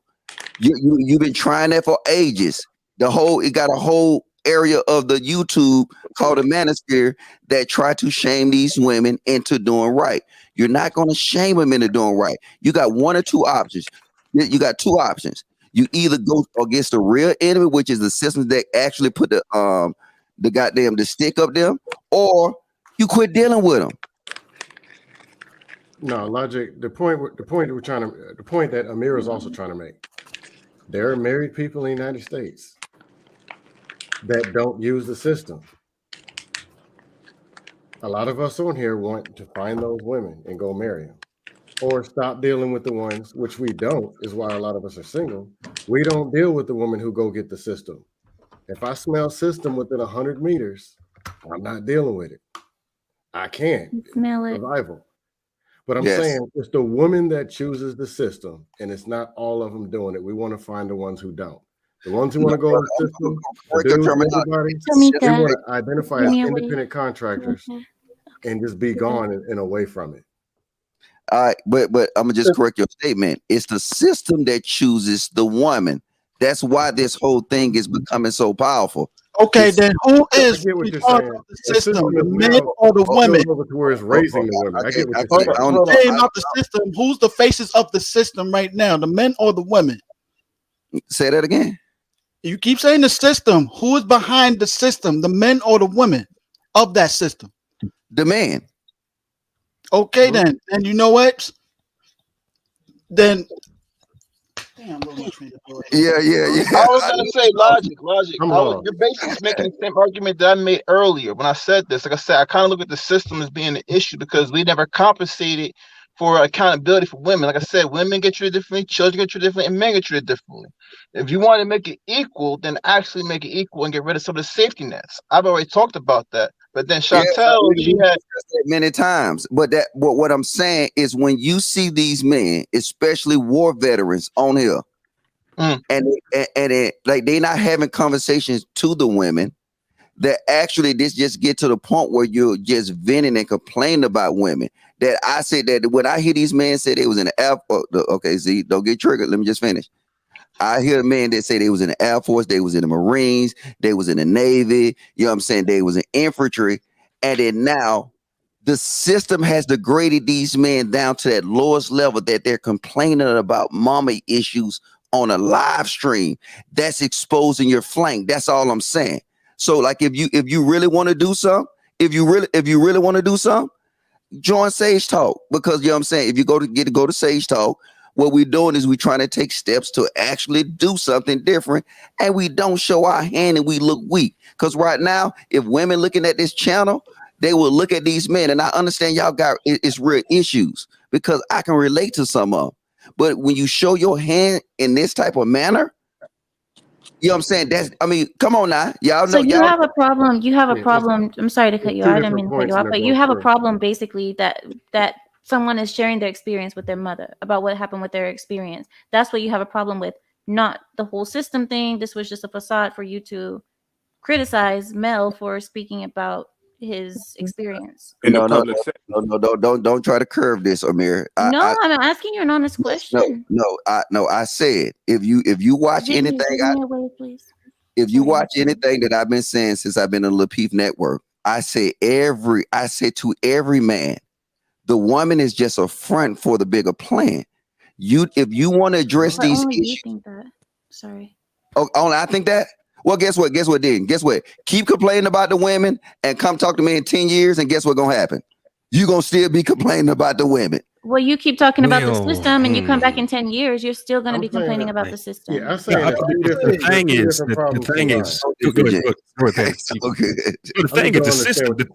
is, the system is actually the women. The system is grandma, big mama, auntie, and all that. That's teaching them how to do. I'm not sitting here complaining. I don't got no mom. I got a mom and dad. In my life, I was an officer in the military. All this, I get out. We can do all this kind of stuff back and forth. It don't matter. My thing is, I'm saying women need to get back in their role, because women, if you look at the course of their strength, are the strongest thing in this universe. I'm saying, God damn it, use it. I'm not sitting there complaining about mommy or daddy. I'm saying use the powers. But the system is grandmama, is big mama, is auntie, and grandma, big mama don't care no more, or these women of the day killed them off. Okay, Okay, so that's now, the problem that y'all people don't want to talk about. Real talk. All the late Gen X's. Mel, can I address what he said? All right, go ahead. All right, thank you. You know what I'm saying? So now to your point, what's your, West Side? West Side Cooley. West Side Cooley. You know what I'm saying? I like that shit. All right, to your point that you made. What's popping, player? Hey, look, to your point that you made. Look, I'm not shooting against your point. Like I'm on that same type of time. But the thing is, if we sit here and we constantly put ourselves in this position, and we sit here and we know the real issue, what you fail to discuss, one thing is that the women have no power. It's the only thing that women is using is leverage. It's a different. What is leveraging them and it's propelling them over the man? It's actually laws, rules, policies. So and I would disagree. I would strongly disagree. What's leveraging them is men letting them do this kind of stuff because men don't want to step into the role as controlling the society or being the archetype of the blueprint. That's what it is. We're mixing masculinity. That's what it is. The balance. I'm not worried about this system or nothing like that or the white supremacy. There's no dang white supremacy. Again, like I said before, there's the white. I know you didn't say that. I know you didn't say that. What I'm telling you is that's what people say nowadays. That's beta talk too. You're not what I'm talking saying. No, I'm just saying in general. That's the problem right there. That's the problem. You're speaking to me. So you can I'm speaking to everybody on here and the listener. What I'm saying is it's not the system. Okay. It starts at home, buddy. It starts at home. I can't be worried about what the system of the government is doing. It starts at home, and our home and our traditions have been broken down. Okay, that's the problem between men and women. It's not the system. And 10 years later, the problem is our culture has been infiltrated, and we let it happen. So take responsibility, men and women. That's the problem. The system usually conforms to the culture. That's just let's let Mr. Logic respond to Mr. Cooley. I want to see what talking about different. Hold on. So Mr. Cooley, so you in the army now, you know the steady tone now. So keep the steady tone, my brother. You know what I'm saying? The Baron's gonna be here, but people got to hear this. I've been hearing the same talk. The Baron is here. Mr. Cooley, let him respond to you. Let him respond to you. All right, because see now when I match your tone, then you know what I'm saying, it's gonna become a yelling match, right? We can match any tone, but I need to hear something different. We men get on here and this catty stuff. They go back and forth and all try to whatever. My thing is we got to get to the point, like I said before. The problem is the culture has been infiltrated. Men are not being men, fact, truth, and women are not being women. Truth. That's it. So what? So watch this. So you said the culture's been infiltrated, right? Who infiltrated? 76 millennials. You said who infiltrated it? Yeah, who or what infiltrated the culture? Well, according to your logic, you're saying that the system. That's what you're saying. You're saying the system. No. You made a statement. You said the culture You said the culture has been infiltrated, right? Mm-hmm. So, that's exactly what I said. Okay, that was your statement. So now I'm asking you, who or what infiltrated the culture? We let ourselves, become lower within nature. We let it happen. We got lazy.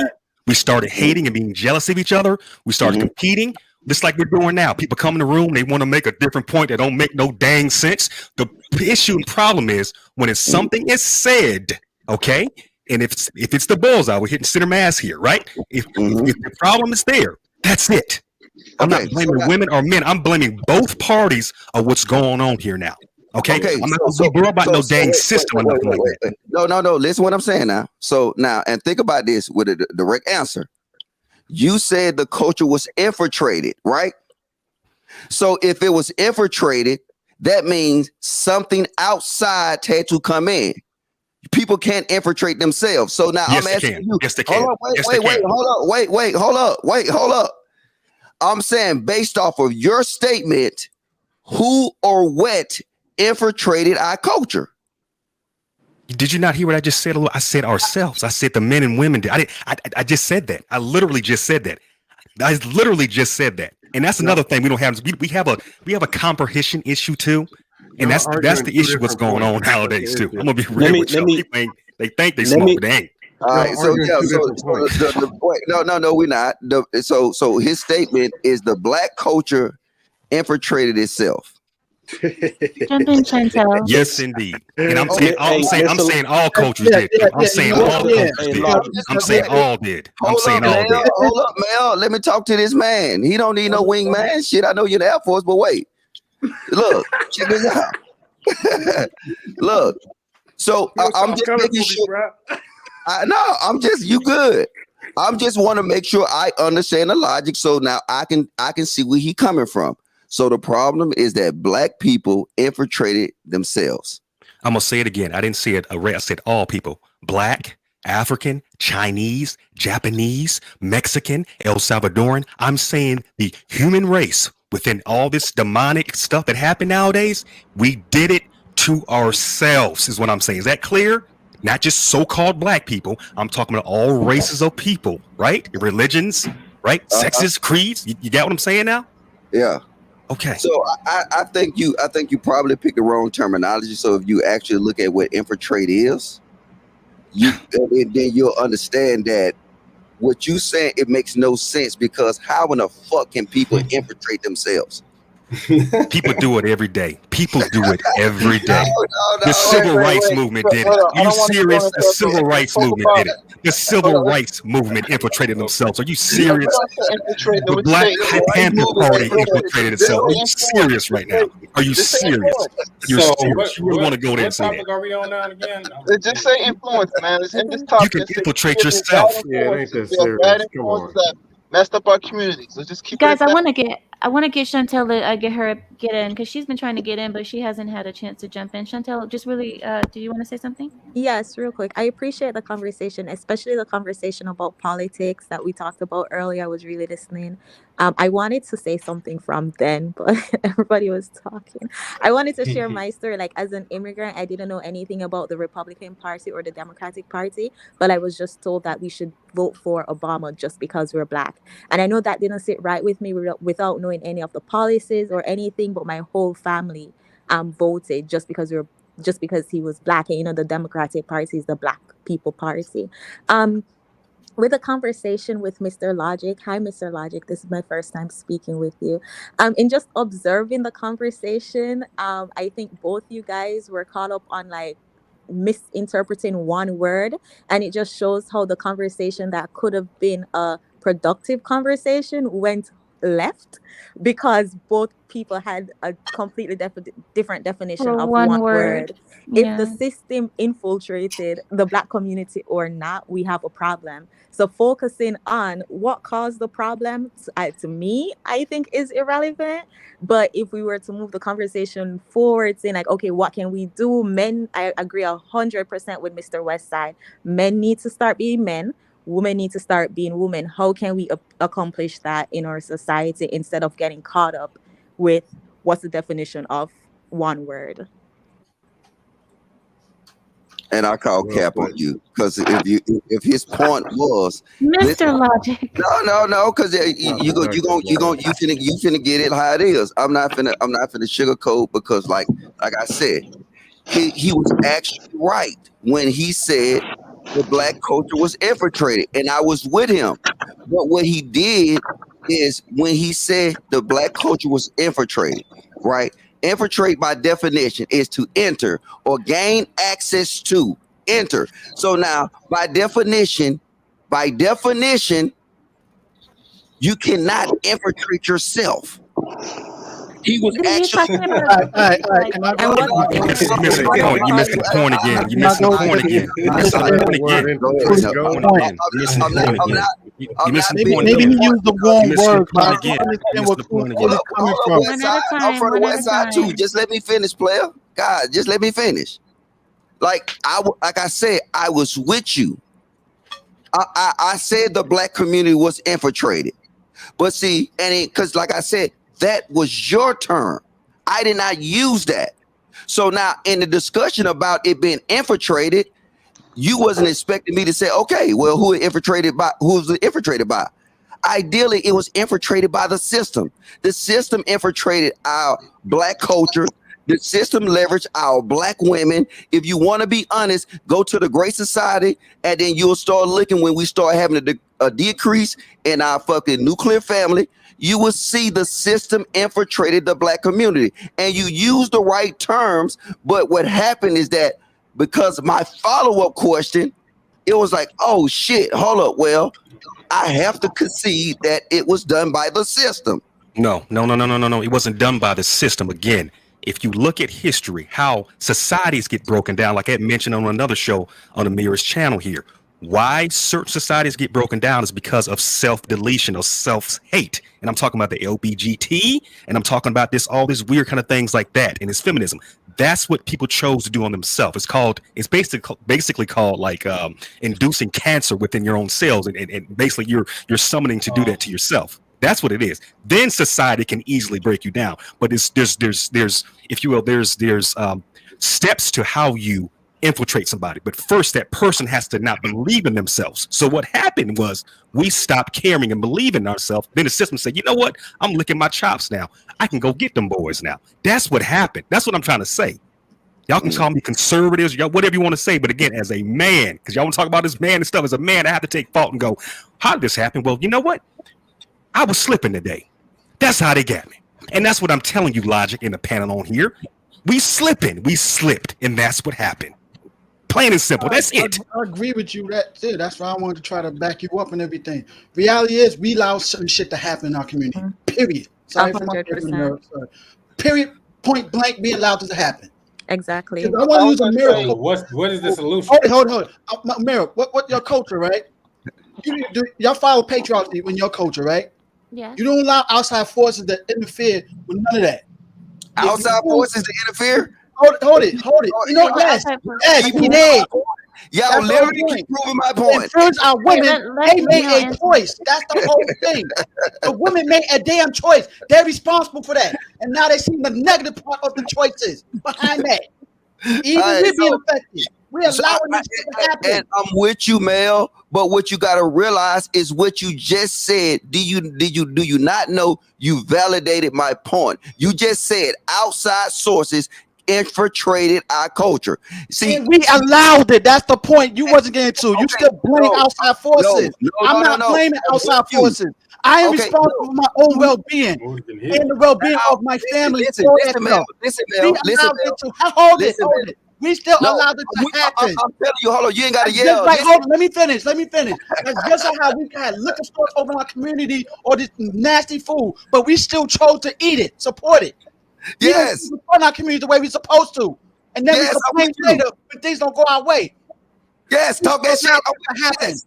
Yes, I'm with you. I'm with you now, but you see how these outside forces anymore like that. And Pardon me. Why are we all screaming? Can we all start? Yeah, I'm about to say I don't know why. This is a big trigger. The volume is so loud. I just want to say something to Mr. Logic, man. I don't know. I didn't think that everybody was complaining. You know what I'm saying? That just was the topic. We was talking about what was the topic. You know what I'm saying? I don't think anybody was here complaining about their mother or women like that. I came in a little bit later. Maybe they was before I got in. But you know what I'm saying? I wasn't complaining. It just is what it is. And I agree with you, brother. What I said to y'all, right, respectfully, let's take a step back as men and let's do something that we normally don't do. Let's strategize. Let's get our thoughts together. You know what I'm saying? Let's see here. And I would love for you men to be a part of what we're doing with Sage Talk. If y'all really want to, please drop your email in the back of the in this private chat, and I want y'all to be part of this conversation. We've been talking about it, but my only fear, right, and what I hate is this is we're having communities that's being built off shaming. You can't shame these women. What you can do, like if you think you can shame these women, bro, trust me, go ahead and continue. And then, like I said, I can't be on that path. You know what I'm saying? Like I said, it's a lot of look, I ain't got no problem with Westside Cooley. Like I said, man, this brother can have a conversation. You know what I'm saying? Because this is a hot topic. We got different perspectives. You know what I'm saying? Not opinions. We have perspectives. And then all perspectives are welcome. So I have no enemies on here, but I want us to go back in the back. Let's talk about it. And then let's come and revisit it because we'll be strategized. We have and then we won't essentially be talking about the women, because just say this, just say if Mr. Logic is right, and just say the system is using the women to infiltrate our communities. If we strategize in the background and then we come back with a solid voice, we'll start. We won't talk about the women. We'll talk about the problems. And by talking about the problems, now we have something that we can fix. No hate, bro. I love y'all. Don't laugh at me. Hey, I want you guys Can I to, say something? I want to get Tamika to get her her time in. Tamika? What's up, Tamika? Hey guys. I hope y'all can hear me. Sorry, I have my headphones on. No, we hear you. You look good. You look really nice. Thank you. I really wanted to talk about this conversation with Logic because I totally agree with the original person who was talking to Logic about the situation. I don't think it's the system's fault because I feel like everybody in America is under the same system, but the people who are utilizing it the most and weaponizing the system is Black women. Now, whose fault is that? I 100% blame Black women because you do not have to do that to your men. But I also want to put some accountability on the men, though, because That's right. That's what I'm saying. how all the other men in America can control their women and have a patriarchal individual system amongst their people, but Black men can't. And we're talking about what was it? The stats like 26% of Black women. I got an answer for you. Wasn't that who are utilizing the system? Logic had brought up the stats like the last show we were on. Wasn't it like 26% of Black women utilizing the system? That's correct. How many Black? Okay, so if it's 26%, and we got all these other percentages, let's focus on the women that's not utilizing the system, and then we could talk about a productive conversation. But if we want to talk about the real situation, all American men are under the same system, but Black men have the most issues. That's a Let's fact. talk about that. So hey, look, Facts, sister. I'm gonna tell you what. I'm gonna tell you this, right? The reason why that's true is because no other race has to treat their woman as an all around equal. You know what I'm saying? Like equal everything. You know what I'm saying? Until it comes to confrontation. You know what I'm saying? So like, no matter what, you know what I'm saying? Like, no matter what, if you just like Ameera was saying, you know what I'm saying? I don't know why you can't talk about the gang on here, but you know what I'm saying? On that show, when that lady stepped up to that man, you know what I'm saying? Everybody was looking at him like he was crazy. Not really looking at her like what the hell are you thinking? You just hit that guy in the face. You hit a man. Did you hear what they were saying about him? They were saying, "Oh, he got beat up, and oh, he was wrong," but they never mentioned what she did. No, yeah, you know what I'm saying. So like, that's crazy to me. It's just so crazy. Like, Black men have to, and then on top of that, like they said, you know, most Black men. I can't say most. I know a lot of Black men who grew up in a single mother household. You know what I'm saying? So they actually look at their women as superior or equal. You know what I'm saying? So like that's an easy one right there. Of course, other like the Mexican guys. Look, just think about this. Most Black guys, you know what I'm saying, are like, you know, wanted by most other races of women, but at the same time, they don't get the respect. The crazy thing is the Mexican guys be short, you know what I'm saying, fat, whatever the case. Their woman is compliant. Their woman is compliant. You know what I'm saying? Like they sell, and I'm not knocking them. You know what I'm saying? Hola, ¿cómo estás? I respect every hardworking man in the world, every hardworking person in the world. You know what I'm saying? I ain't knocking them, but you know they sell fruit on the side of the road for like $28,000 a year, and they make it work, and their woman loves them. You know what I'm saying? Their woman, when they come home after selling fruit out all day for 16 hours, and you know what I'm saying? He come home with, you know, $200. You know what I'm saying? That they're not like, nah, you know what I'm saying? Go take the trash out and cook. You clean that shit up yourself. They like, hell no. You know what's the difference? What's the difference? What do you think it's gratitude? Do you think it's less hatred between the two of them? Do you think it's the way she was raised? Do you think it's culture? What is it? I think most of it comes from most of those communities are not far removed from being immigrants. Because they have the system too. Who? These people, the new generation coming up. Yeah, but they're not far from in my observation, they're not usually too far from being immigrants. Maybe their parents or grandparents was immigrants, so they have a lot more connection to the culture of their land. You know what I'm saying? Like we don't have a culture of our land, and everything that we had that was good is forgotten already. You know what I'm saying? And it wasn't Wait, even and that you long think you ago. need a land in order to wait? No, What do you mean? No, that's not They what I'm got, saying. he's saying That's not what I'm saying. they got a backbone. They got something to rely back onto. Where we being, you know what I'm saying, African Americans, what do we have to sit here and go back to? Wait, A what do lot you of mean? us, What do you But mean you have a Logic, hold up backbone? though. I want to answer this question though. I want to answer this question That because makes no sense. I am sorry about I that, but that understand makes what he's no saying. sense. To no, say it's that you have not. a The backbone. majority of us. Hold on, but one second. Hold up. Let me You guys clear. are all cutting me Let me off. clear just a You little guys bit. won't Let me even clear let me just a Yeah, little let bit. Ameera talk. It's her show. But can y'all even hear Give me a me? second. I've My been letting bad. you Can guys y'all hear speak this me? whole time. Hey, My I've let bad. been I thought Ameera really you. talk. It's I, her patient. show first. I thought you was I've done. been My really bad. Y'all hear me? patient. The reason I My, say that this backbone is Anybody hear nonsense is me? because most of the people, Yes, when they ma'am. come to different countries, especially when they come to America, you pretty much you can't go back. Essentially, you cannot go back. A lot of people can't go back. So to say you don't have a backbone in America, America is your backbone. America has You welfare that's not. programs That's if not you what I was saying. fail. no, He's hold on. saying Hold on. they Let have a me community. because she was saying something about backbone comment, right? So you from what, Lebanon? Yes, we're from Lebanon Okay. originally. All Yes. right. So even though you're in America, right, you have a backbone based on moral codes, based on everything like that. You know what I'm saying? You got a backbone based on religion. You have a backbone based, you know what I'm saying, from the Middle Right. East, But correct? that has nothing to do with where my location is. A person can No, have the no, no, same no, thing no. here. Listen to You what I'm can saying. have it. But you have a backbone. You have something. You have a point of reference, right? I have a family. The Okay. family is what makes my backbone. Yes. Yes. But everything that you abide by is from your backbone in Lebanon, correct? No. No, Uh, it's from my family. My family structure. your So we family based in structure, Lebanon. right? But what your family structure go back to?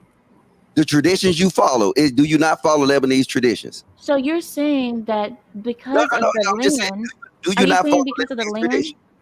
No, No, What? not. I said land. Do you follow Lebanese tradition? No, we're Muslims. We're Muslims. We follow Okay, Islam. so you have some type of backbone, and then a Muslim is based on the Lebanese tradition, right? No, it's not. Islam is not based What, on a country No, or a maybe land. the Lebanese. whatever you believe in, it comes from somewhere. He That's said what I'm whatever. saying. No, you can have it too. You can have a strong family and you can have a religious background just as I Exactly. do. I Everything was I just. have, you can have too. Okay, Traditional values is not listen. bounded by where you're from nationally and stuff. Right. There's people that are Exactly. born here and still raise their family in a patriarchal way, in a traditional way. Yeah, Culture, but just we like Island Girl And, says, and the culture culture what do they you have. follows see it. people growing up in? Yes, What do you yes, see some people people might have growing up in advantages now? because the Okay, fact is where they I from don't and know how y'all not. I don't know how y'all not understand this. She get her moral codes from somewhere. Her moral codes come from My where she's family. from. My Yes, family. Her where your family, Okay, that's the whole point. She's right. God, you From motherfuckers her are idiots. you're family. not getting it, Mel. What he's saying is the people growing up today You are motherfuckers growing are up with idiots, no man. Logic, background, no Hey, look, hey, culture, look, no hey, nothing. look. Anything hold Let up, from me just. another hold up. country, it starts with the family. Like I said, there's people that were born here from early civilizations of the U.S. and they still pass down those traditions up until now, generations now. Nation starts Mel, with you're missing the family. point. The point is that the people Matter if growing you up now come are growing up in overseas nothing. or over No here. structure, no background, no nothing. They just No, growing up. nothing. And she has a structure. She has a backbone. She has a moral code. So Yes, because She her ain't got a family taught community. that to but her. it's insane that you sit here and y'all fussing this point when it's obvious that she talks about the stuff based on her moral codes. Her channel is based on this. So now Yes. for y'all to act like this don't exist is insane. Wait, but No, you're saying I that it Logic. agree, exists from my Logic. land. It doesn't exist from my Can I y'all didn't say hear land. me your though? land. I That's said my your background. culture, your background. I said your culture, your backbone. The backbone, you know what I'm saying, of everything you believe in. You know what I'm saying? The backbone of everything you believe in From Oh, my you comes said from family. you your can culture. graduate them Right. My all. family Yeah. and my culture. Yeah. Yes, But it's that's not from the all A I lot of country. said. people now have So now no what I'm culture, no telling you, background. what is the African American backbone of culture? Your family. Your Yourself No, family no, is no. where first, you He's get your then asking. you. backbone. Look, what All Mr. right, y'all Logic is got it. asking. Y'all got it. What Mr. I Logic is give up too, asking. What Logic. Mr. Logic is asking, right, is what you got. Even you saying your family, right? Your family is based in Islam. We're not gonna use land no more. Correct. Your Correct. family is based in Islam. So, like, let's say, like, right after slavery, according to according to Thomas Sowell, right after slavery, was like the best time in America for Black people. According to the stats, we have forgotten that. Like most people don't know that. Most Black people don't know. They know about slavery, and then they know about the 1960s and up to now. They don't know They're about. even being told a lie about that too. Yeah, I mean, but that's all right. That's okay. That's okay though. But that's okay. That's off. We're not gonna veer off. We're not gonna veer off. We try and get to the point. So you know what I'm saying. Most people just don't know anything about that time period at all. So if your family happen to move from where the majority of your family is, you're gonna more times than not, those people are the ones who end up in the broken families, single mother. And my whole point I'm saying is America can probably go back 300 years in her culture and get data. She can get historical data. She can get information. Like I'm trying to say, African American do not have that backbone. What do we go back? That's false. That's false. African American in 300 years, you were in America, so you still have your American background. We got it. We have it. It's just not. We good. That's false. Because again, not all of us. I'm gonna make this point. I'm just gonna make this point. You can go ahead, Z. I'm gonna make this point. I got to correct this. Again, when we talk about so-called African Americans, we got to change that term to we're not Black. Again, we're not even of African descent. Again, we're talking some higher stuff. But my family, we were sharecroppers, we were business owners, and a lot of us were not even slaves. And if we were, you need to call them POWs. They were prisoners of war. We had lots of money, lots of land back in the day too. But you people forgot and let these other people infiltrate it while you forgot yourself by signing these treaties. Again, you said other people infiltrate. You missing my point. You're missing my point. No. You're missing my point. I'm gonna finish. You missing my point. When you sign these treaties and you forgot your culture and you became, if you will, ignorant, right? Like we're doing now, we're not listening and understanding. And you say, you know what? I'm going to get this quick money. I'm going to give up my culture. I'm going to give up my women, because a lot of us gave up our women too for money and land and little trinkets like that when Europeans came over. You say, I know the history. But again, a lot of us, we know what was going on. We know our history. And we do have a backbone. We just don't want to use it. And that's what I'm saying right now. Men and women are not using their backbone. We're not using it because we want to basically be lower demonic human beings for a quick fix. That's the issue. They're not using it because it doesn't exist anymore. It's gone. They're growing up how they're growing up, any old kind of way, doing any old kind of thing. I don't think it's gone though. I hear what you're saying, but I don't think it's gone though. Okay, but look, I don't think it's gone. This brother. I'm gonna say this, and Amir had a question for me, and I'm finna bounce. But like I said, as you talk, you'll prove my point. You keep saying this is the third time that you conceded that the Black culture has been infiltrated. You're not hearing my point. I said you're right. I'm saying it's steps to it. I didn't say you were incorrect. I said there were steps. You're not hearing my point. I said how it got infiltrated totally was we self-deleted was what I'm saying. If we didn't self-delete first, it would never be infiltrated by outside sources. Do you understand? You get it? So we're saying the same thing. I'm saying that how it really came to be is we said, you know what? We give up. We're going to go for the okie doke. Yes. That's how they came in and swept. So we're agreeing, but you're not hearing my first. Earlier, we allowed it to happen. Yes. Hold on, man. Let me have this conversation with you. How do we have allowed it to happen? One person, guys. One person at a time, please. So now I'm glad we got on this baseline, right? Because if you rewind this live stream, right, it was totally derailed for like at least 20 minutes based off of what you just conceded to now. So that's just rewind it. And just see what I'm saying the same thing I did before. Okay. No, I never said you were wrong. I said, how did it happen? I said the first step. I said there's steps. You can rewind it all we want. You say it wasn't infiltrated from an outside source. You said it was done from inside. I said firstly how. I said the outside sources came in. That's what I said. Okay. And then a little while ago I said we have comprehension issues too. I did say that too. Did I not say that, y'all? We have comprehension issues. You do. Amir, what question you have for me? Because in 1956. Well, I think somebody wants to respond to Mr. Westside first, and then I can ask you a question, Mr. Logic. Is that cool? Okay, guys, you guys can respond to Mr. Kulik if you like. Wait, everybody was so loud when we were talking. Oh, I'll break it down, man. I want to respond. One sentence. Hey, let Hero go. He ain't talked at all. Oh, go ahead, Hero. Go, Hero. Go. I don't know if y'all okay, can so hear me, first, can I get Hero, and then can I get a lady? Can I get a lady after Hero, please? Chantel. Okay, now I'm on the spot now. Now I ain't got nothing to say. But anyway, how are we infiltrated? You say what they got to do with now? That's what I'm asking. Like what they got to do with us bettering ourselves now? You said we was infiltrated. We allowed us to happen. How did we allow this to happen when we came over here on boats? We didn't come over here for both of one. Hey, look, I'm gonna answer your question. I'm gonna answer this question if I can, because again, y'all don't want me to scream. I'm answering this question. Can I answer this question? Can I answer this question? Can I answer this question? Real quick, because all right, go ahead. They're not going to really comprehend that. You know what I'm saying? I know, because they're not ready. I know they're not ready. Yeah, I'm most definitely ready. Hey, so I'll answer the question. I need proof. I need articles. I don't need. No. I can send you that. Give me your email. Give me your email. Ready. Watch this. Just for the shit. Hey, look. Hey, see, y'all. Can I answer the question, y'all? Can I answer the question? Can I ask the question? I'm on mute. I'm muting. I like how these conversations go, because eventually, as we talk, you will validate points. Just by we not knowing how we even got to this motherfucker, prove that we have no backbone. Niggas, one motherfucker said, hold on, man. I don't know where we go. Where we going now? Where we going? Where we going? We're going to Jupiter now. We're going to Jupiter. What are we doing? No, wait. Just what I'm saying. You got some people say we came over here in boats. Some people said we was a prisoner of war. All you doing is proving my point that we don't have no true culture. No, we have a culture. We have out here. I'll answer the question. We don't even know how we got here. I know how we got here. I don't know how y'all got here, but I know how my people got over. Only one person said something wrong, and you're taking that as wait, no. No, they don't literally know. Hero. I'm gonna try to answer your question if I can. I'm gonna try to answer your question. Concept and everything, right? Do you want to bring that up? Who was the actual blame for that? Us or the European? 1965 is over. It's 20. I'm gonna say this, hero. Hold it. Let's use basic common sense. Logic right there, real quick, because that's just like what Wes was trying to explain. Steps was put for certain things to happen to be infiltrated. Let's use the slave trade movement. Something happened amongst ourselves that we allowed it to happen.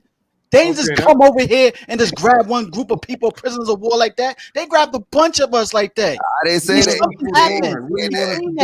He said, y'all keep on talking. Y'all warrior race that ain't proving no point. Ain't proving no point. But the truth. What's going on? Or what happened? We came over here bows. We came over here. Hero. I'm gonna try to answer your question. Hero. I'm gonna try to answer your question. How did that actually happen? Because we allowed it to happen. Period. Just we weren't alive. What are you talking about? We allowed it to happen. We still made a choice. Mel, were you alive then when it happened? Doesn't matter, bro. The point is, we still allowed it to happen. These people. Let me break down another example right now. Yo, if a woman gets pregnant and she meets a guy that wants to have sex with her raw, and she still has sex with her raw, who allowed it to happen? The man or the woman? Both. I don't have any kids. I can't tell you anything about it was the woman, because she still opened her legs and didn't tell that dude, put that condom on. Unless you're going to marry me, you're not having sex with me raw. Tamika, did you want to say something, Tamika? Tamika, I'm sorry. Tamika was trying to get in, but the condoms and then all this stuff started. I'm so sorry, guys. This is a family program, guys. Y'all. I hope y'all donate to the channel right here and everything, man. Get the lights up. The men have gone wild. The men have gone wild. Oh my gosh. I don't know what's going on. I wanted to go back to the culture topic. You was trying Logic, you didn't answer what I had stated earlier. Ooh. But just to touch on Ameera, when you made that comment towards Ameera of like, what is she brought up in? She kept saying her family structure, like her culture, the way that she was raised helped shape her and mold her into the woman that she is today. Another thing that she talked about was that you kept asking her like, where's she from? Or like, isn't that why she is who she is? But she was like, she's a Muslim. That's religion. Black people, when the Black church disintegrated, Black people went into chaos. We don't have any spiritual foundation, which is why multiple people on the panel tonight has been talking about this demonic essence of Black people just operating at their lower self. So I think our backbone was the church. Our backbone was the community. That's how we found community. That's how we networked. That's how we got together. So that's what I want to say about the backbone. We just don't got the church anymore, a real church, not what we're don't put it next to me. Move from next to me. I put it next to you because. But what I wanted to hear directly from you, Logic, was what is your thoughts about how everybody else in America is under the same systems, the same laws, but black men are the ones that are complaining about their black women weaponizing it? Is it really the system's fault, or is it really black women's fault and the black men holding their women accountable, putting them to the fire? Like, if y'all want a patriarchal system, how y'all want patriarchy and can't even establish it within your own community outside of what the white man or the legal This system community is does not telling us? belong Like, to us. what's going It's not our on? community. Mika, I need to give you your flowers, yo. Then stop dealing with black women. Hey, do y'all not understand? cancel all black She said, Mr. Logic. You know what I'm saying? Goddamn, tone down. She had a question for me. So now, to answer your question, right? And I love you answer that question so beautifully and elegantly, because all you did was prove my fucking point. And you don't even know it. That's why I just let y'all talk. You prove my point.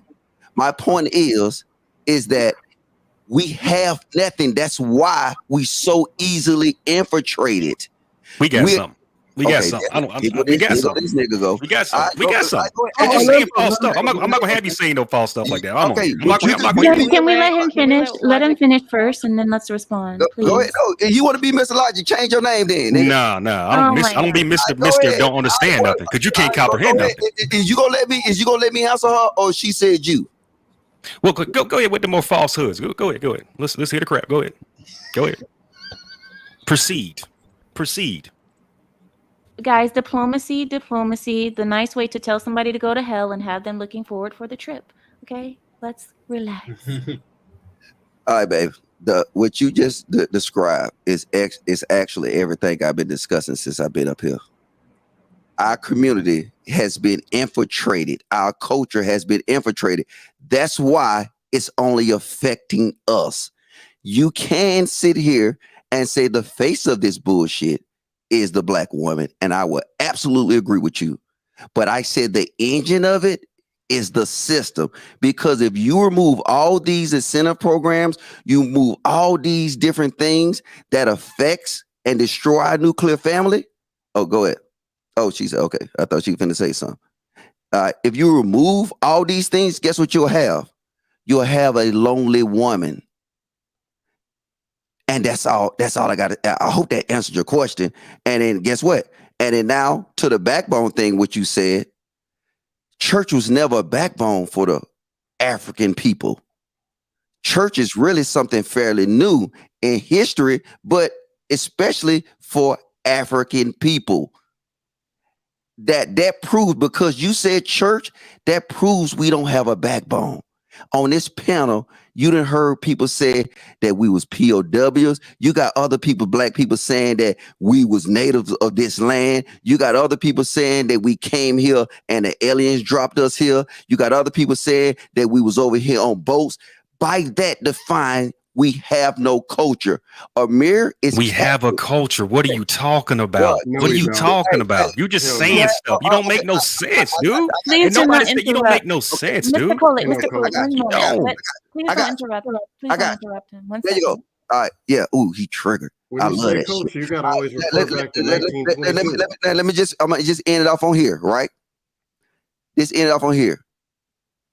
When you have so many different groups of black people trying to identify one thing,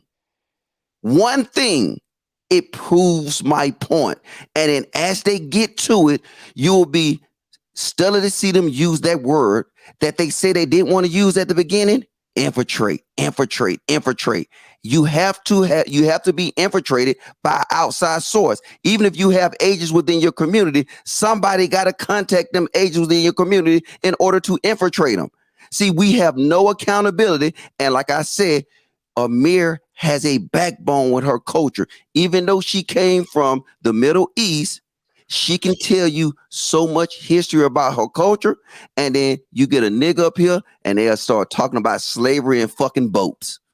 And this is why the community is broken. No, I'm gonna say something because I've been waiting. I've been trying to answer Hero's question too. This is why this community is messed up. We got these big mama type voice people like that spew this information like that don't even have a college degree. They ain't been around these people that don't know what the heck they're talking about. And this is why this community is messed up because we got these clowns like yourself talking about we don't have a culture. Do you know how ignorant you sound? We don't have a culture. We do have a culture. It's just people Logic like you is as that get in the way educated. that mess it up. That mess it up all the time. Okay, We don't you shouldn't dare disrespect a Malcolm X and a Martin Luther King and say we don't have a culture. That makes no sense. We have no culture. What are you talking about? One at a time. What are you talking about? And I try to make it. And again, No, let him finish. we don't. And it's ignorant. We got people that sacrifice like Martin Luther King, Malcolm X, and we got some person saying we ain't got no culture. We got plenty of culture. The whole backbone of this planet is based off our people here in America.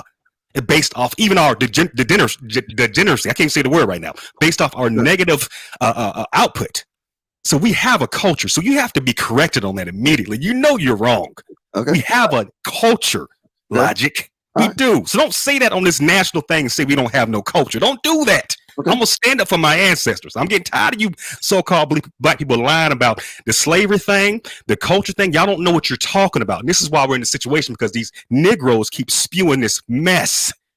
Y'all are in the way and you need to get out the way or sit down and go back to the library or go to college or get back with people that know what they're talking about.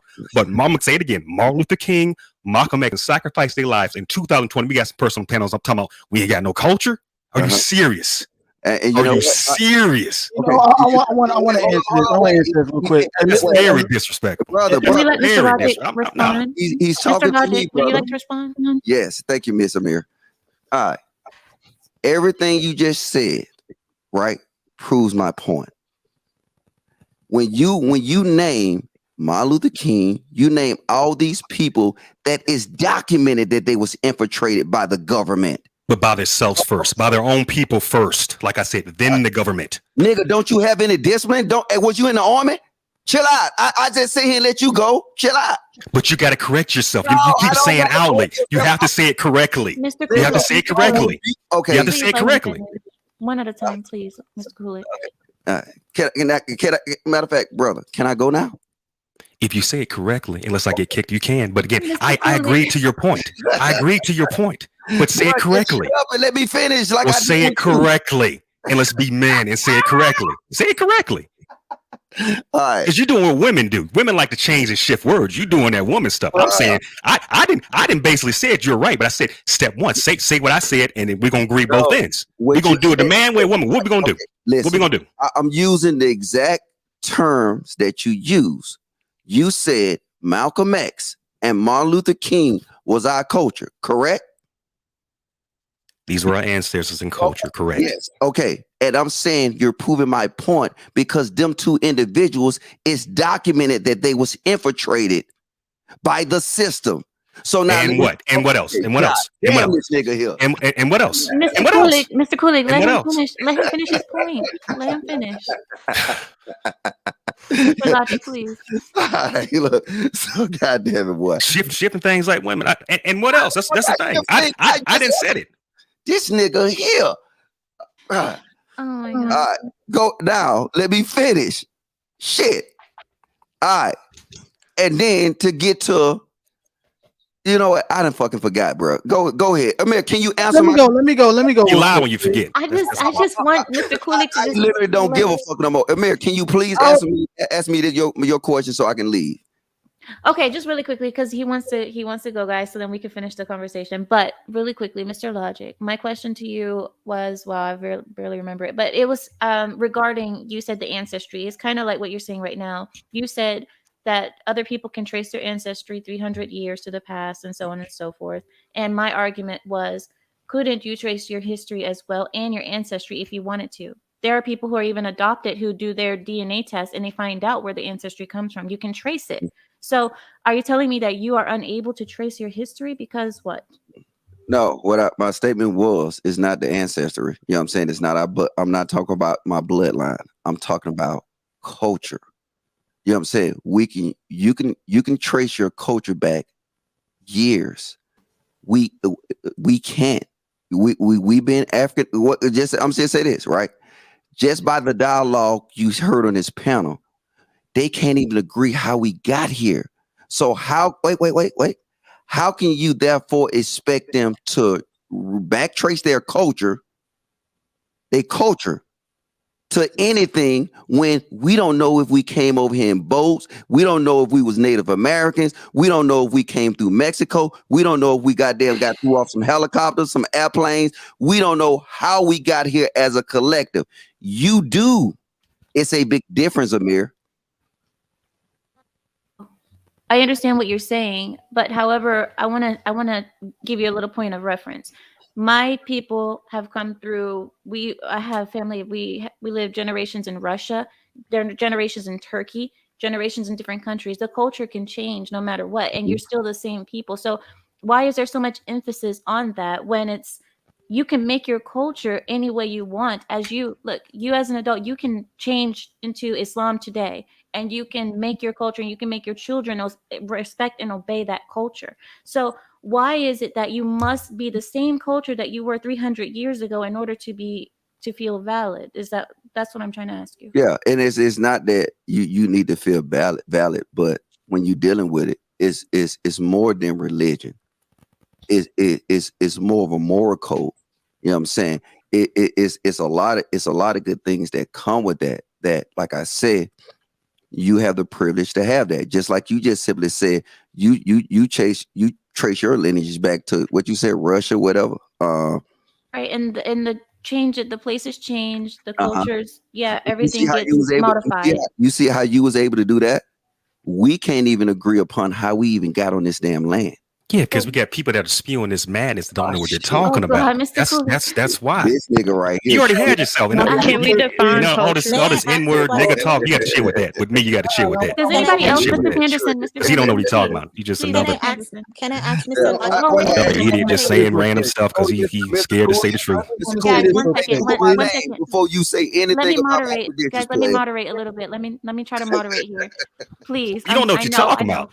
So if you had great credentials, you was Mr. Kulik, I do not want to mute you. Please let me moderate a little bit. I want to get Mr. Panderson first, and then Chantel after, and then we can go free after that. Mr. Panderson. I'm going after Chantel. I'm gonna try to make it short too. Chantel, please. Check it out. When we're talking about culture, we're always referring to back in 1526, some black man who did this, 1822. I'm talking about right now, when a dude walks out at his front door, what does he see when he looks at his family, his cousin, his brother, his neighbors?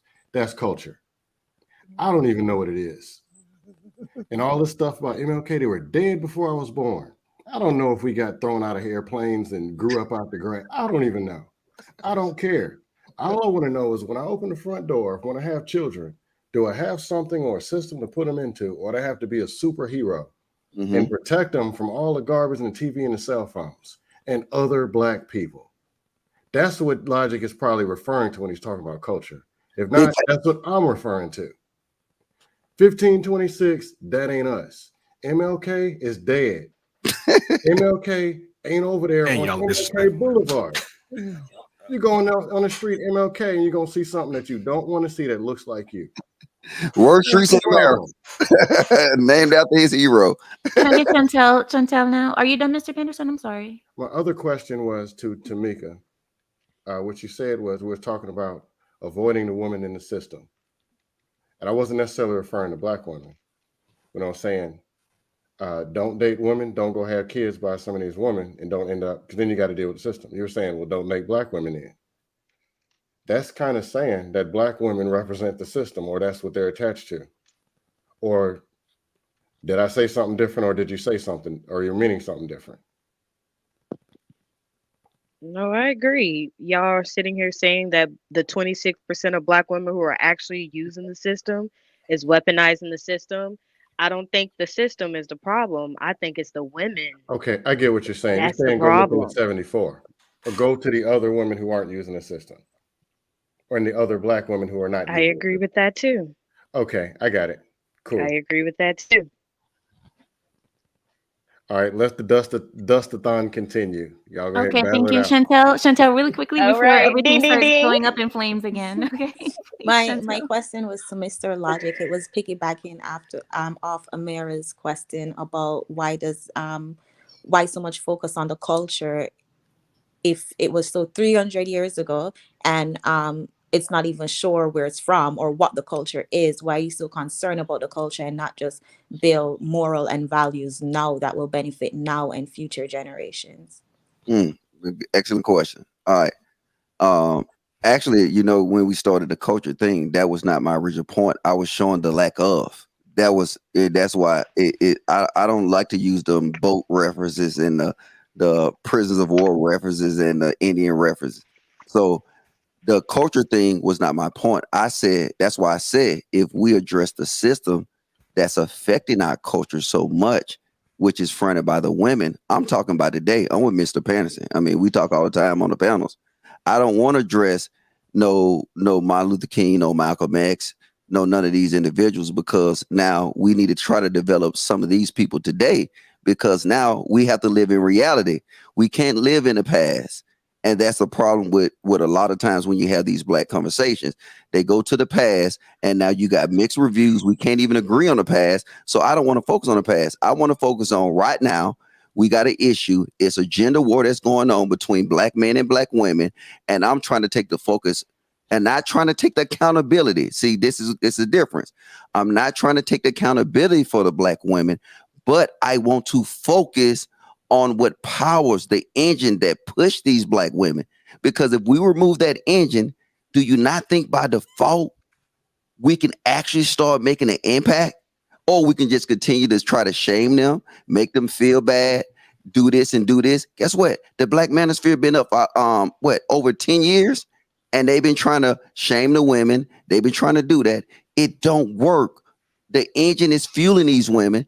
Let's focus on the engine. That's my whole point was.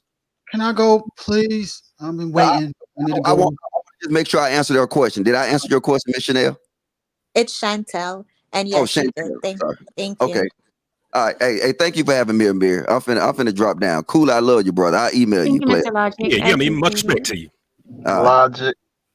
Thank you. Bye-bye. Peace. Peace. Okay, I can bring you back in, Mr. Meek. I'm sorry about Well, I that. wanted to Sometimes bring up, I was technically actually agreeing with one part that Logic was saying, but and then somebody kind of answered it a little bit for me. When it came to the culture aspect, the true reality is like Panda actually alluded it also too.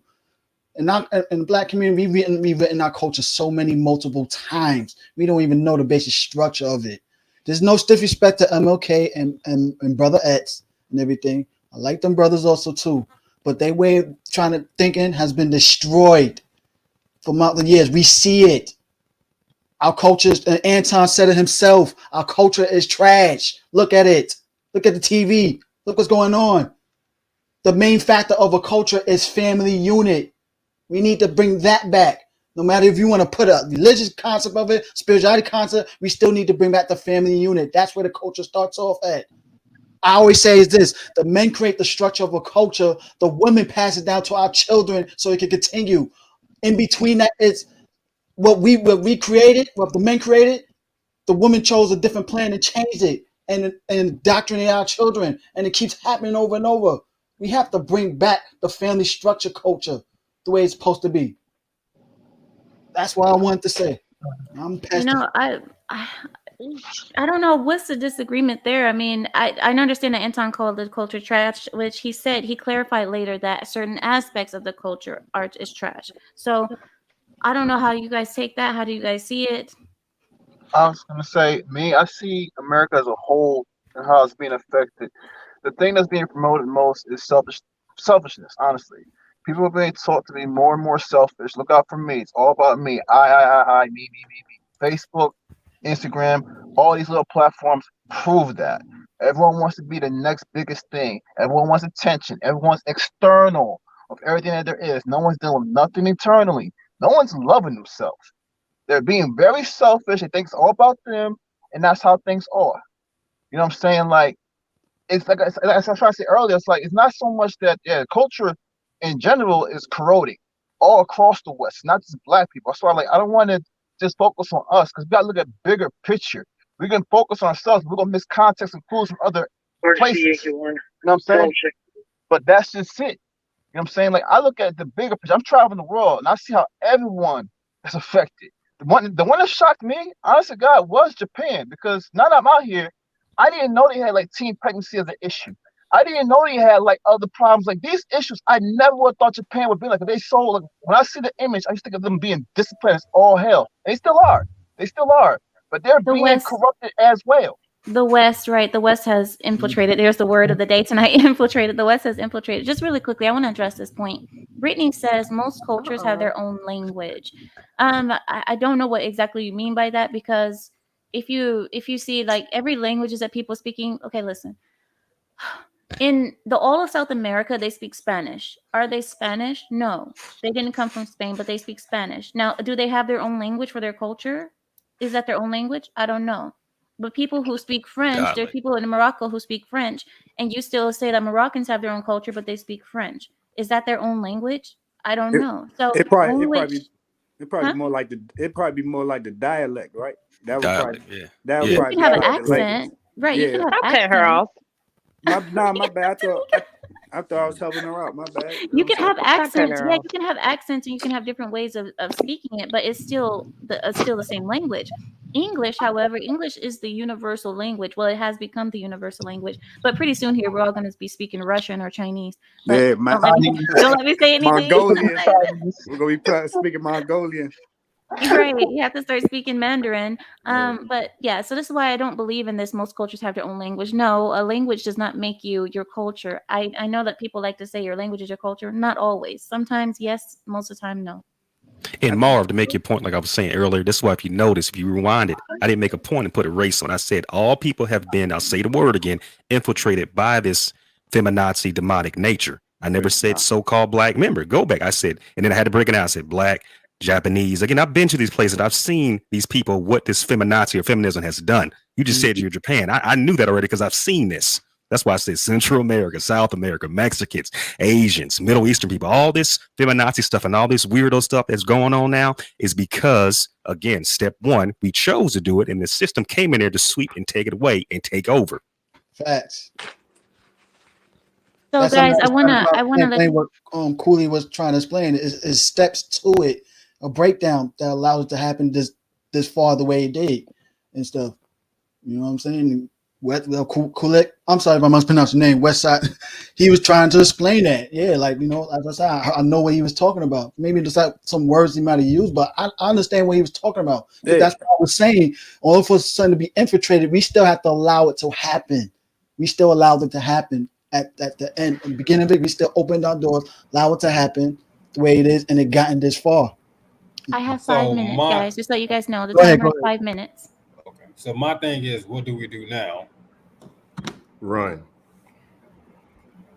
I said it on here, but y'all don't want to do it. I said it. I was joking, I said man. it. Come on. No. Here I got a point there. That's where we solution based. I want to hear solution based because that's one thing. Like, you know what? There's a reason why, you know, Logic has a certain view of the manosphere, black manosphere, and everything.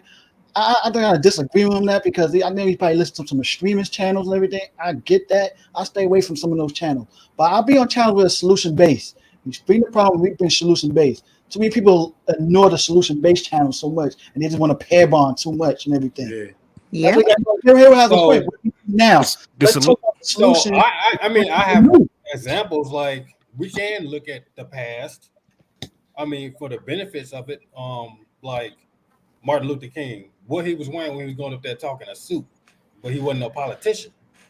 Well, here's a solution. This is what you do. And this is going back in the past. We got Kanye up there screaming out, talking. You know what I'm saying? So we don't. But the solution is knowing who you are. It's knowing who you are, and people don't want to do that. That's why I keep preaching to say again, you're not black, you're not African descent. You didn't know your genealogy, you didn't know about your family history and things like that. But a lot of people don't want to go into that. They don't want to do it.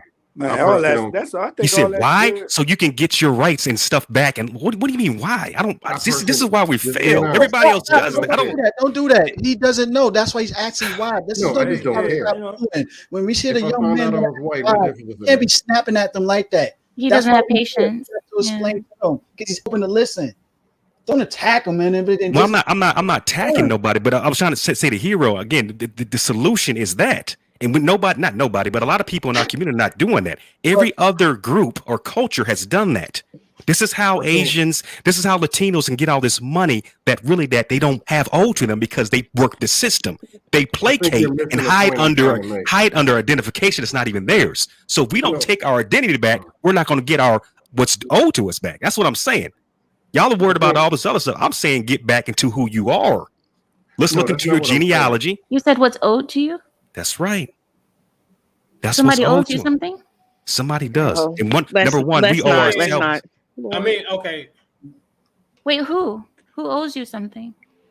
Well, for example, like I was just saying, if you studied about 2 weeks ago, the U.S. government gave a lump sum of money to these Asian communities that had nothing.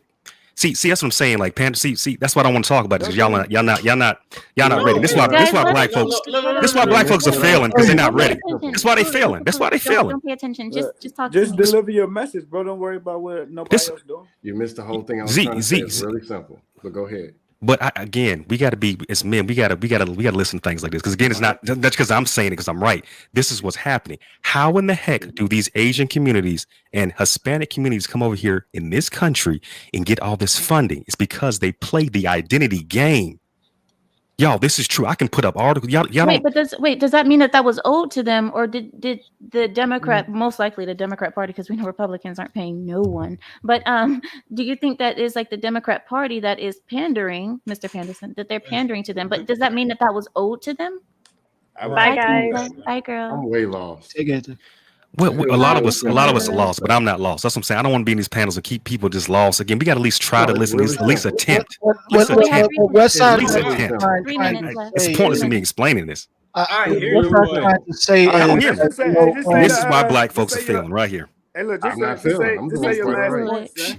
Just say your last points, man. You know, because she got 3 minutes. I just go, man. You know, like all I'm saying is, again, and this is why I mentioned Martin Luther King and Malcolm X, not go back to the past and all this kind of mess like that. It's because they left off a certain amount of work for us to do that we never picked. We never picked up that baton or whatever, and we ran the track or whatever, ran the race. We're still stalling and idling and just sitting there. They had a mission we were supposed to do and take and keep going and going and going. Many people like me, myself, are doing that now, and we're benefiting off that. There's a lot of money out there that's owed to us that I'm getting, my family's getting, my friends are getting because we're utilizing who we are.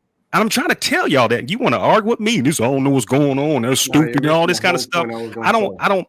Again, black folks, and Logic was saying this is one guy out here that gets things done. He does. I'm just saying here's another thing we need to get done too is know who we are and know our true identification. Get your money, get your land back, get your name back. You can do it because these other people are stealing your identity. Literally, they're stealing your identity. And you guys, you so-called black people, are letting it happen. And again, like I said, it's your fault. Step one, breaking down a system. You choose to be a fool and turn your eye.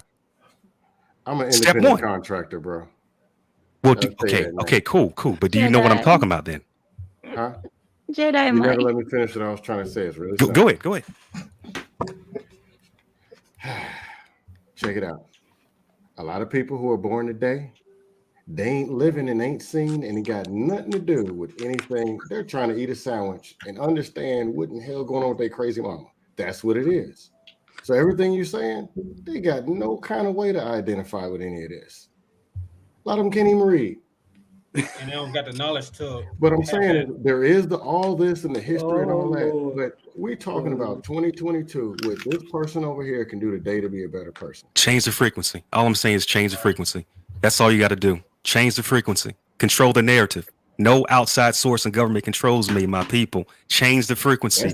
Black men, change it. Black men, if you guys are so smart, you guys are so great, and you're melanin and all this stuff you guys say, utilize your masculinity because you guys are the kings and all this stuff. Utilize it. And at least I'm doing that. No problem. I'm talking about the people out there that identify as this black culture. Pat Panderson, what he's trying to say is what I was alluding earlier. He's bringing a solution, Jedi, and try it for your own benefit. That is it. I mean, you don't have to take it. You can take it or not. But the fact is, we complain about all these same things about this, that, and another. We complain about outside sources of other people. Yo, right now, I don't care about other people going through right now. I want to know certain solutions to better myself. That is it. And then pass it down to those who want to take my advice and so they can succeed in their own. That is it. I'm not trying to save a large percentage of people. I'll save a small percentage of people that want to be saved. A large enough. I agree with that right there. Like Yeah. what side is doing, he pass it down. It's up to you to take it. If you don't, you don't. That's it. Find another Oh, way. we talking small percentage of people. We talking about the Same old masses. thing they're doing in the past hasn't been working. So try something new. Are we talking about small percentage of people that want to go somewhere? Or are we talking about the whole masses? Which one? I'm talking about a small percentage. Oh, in that case, we're on the same I page. always talk about a small percentage. I Really know I ain't quickly. gonna try to save every large percentage. I don't care about the large percentage. Oh, because when you say the black small culture, the percentage black people will be community, saved. Really quick, that's Mr. them over Panderson, there. hold on one second, Mr. Panderson. I wanna get you guys in, but we have like 1 minute left, and I have Jedi Mike here. He just came in. I just want to see what he had to say before we go because we're closing out. He's gonna tell us we're crazy. Jedi, Grandpa, how are you, Grandpa? How you guys doing? Miss y'all. Good, good.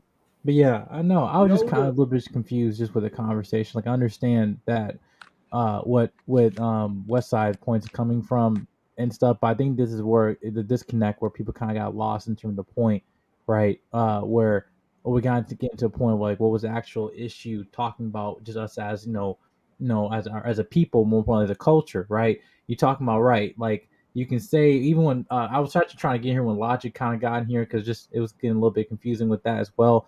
But this is a rooted issue that we keep talking about. We're going in circles with this because I understand like sometimes like talking to black people we don't know when to listen, and I think I can feel the frustration looking just at West Side's face right now. But at the point, I just think that really right now, I think I understand where you're coming from in this, but I think that we're kind of just missing a point where I think we're just kind of moving the goalposts and actually not targeting what's the actual issues we were talking about throughout this entire show. But I, for me personally, while watching you, oh, not you, Westside, but like this whole conversation, yeah, you're right. It's basically talking about the women in terms of issues we have with each other. We cannot be going back and forth talking about as men. All right, we complain about this 10 years from now, and we're still in the same point we are, right? And we actually coming from a point where we're actually being more having provoking conversations, not going to back and forth saying, well, it's the system or there's an overall narrative or deconstructing and we're trying to engineer them, but really we need to have to focus on, especially as men, the dignity of simplicity. This issue is very simple, right? And the issue is talking about in terms of our problems, what we have to do, well, in terms of issues, well, how we're related to our women, in terms of our mothers, how we actually kind of relate to them, the things that they have instilled with us, especially if we're just raised solely by them and not by other men, right? We have to make sure that we have a group like this where we're not saying we're having accountable conversations, but we're not going to a point where we're just going in circles talking about, all right, what other cultures are doing, what X, Y, and Z. I think we're just kind of wasting our time with this. And that's the thing with West Side when you were coming with. I keep seeing the divisiveness like this because I know you have some information you want to kind of predict in the conversation, but I just think that right now it wasn't just really the time for it. And I only brought this stuff up because they started talking about their black stuff. Again, I want to stay on point of what the host Ameera was talking about. But when I hear these black people spewing these incorrect facts about my people and all this stuff, I'm going to correct it. Y'all can ban me on this panel if you needed to or whatever. And I respect that. But I'm not going to be on any panel and hear some black people talk about this ignorant stuff, talking in circles. Because, again, at the end of the day, it is their fault why they're failing. Hey, That's it. Hey, Westside, you can't tell me, bro. I told you. I gave you the forewarning. I said, bro, they're not going. That's going to derail the conversation, bro. You're right. I didn't know that it was going to go off the bridge into the ocean and blah blah blah. But it does typically get heated. But thank you guys. I want to say thank you guys. And even though we had like really heated moments, everybody kept their composure, and I really enjoyed the conversation. Thank you, Chantel, for joining me. I know I spoke a lot about you earlier. Thank you for coming on, and I hope you enjoyed yourself. I know it got taken over a little bit by the men, but that's okay. Thank you. I learned a lot. Yeah, Chantel. That's all we can ask. Thank you guys for joining me. Chantel. Good night, everybody. I love everyone. Have a good night, guys. Have a great week. Have a great week. Have a great week, everyone. Bye-bye. Take care. Much love. Thank you so much. Good night. Good night, everyone. Good night.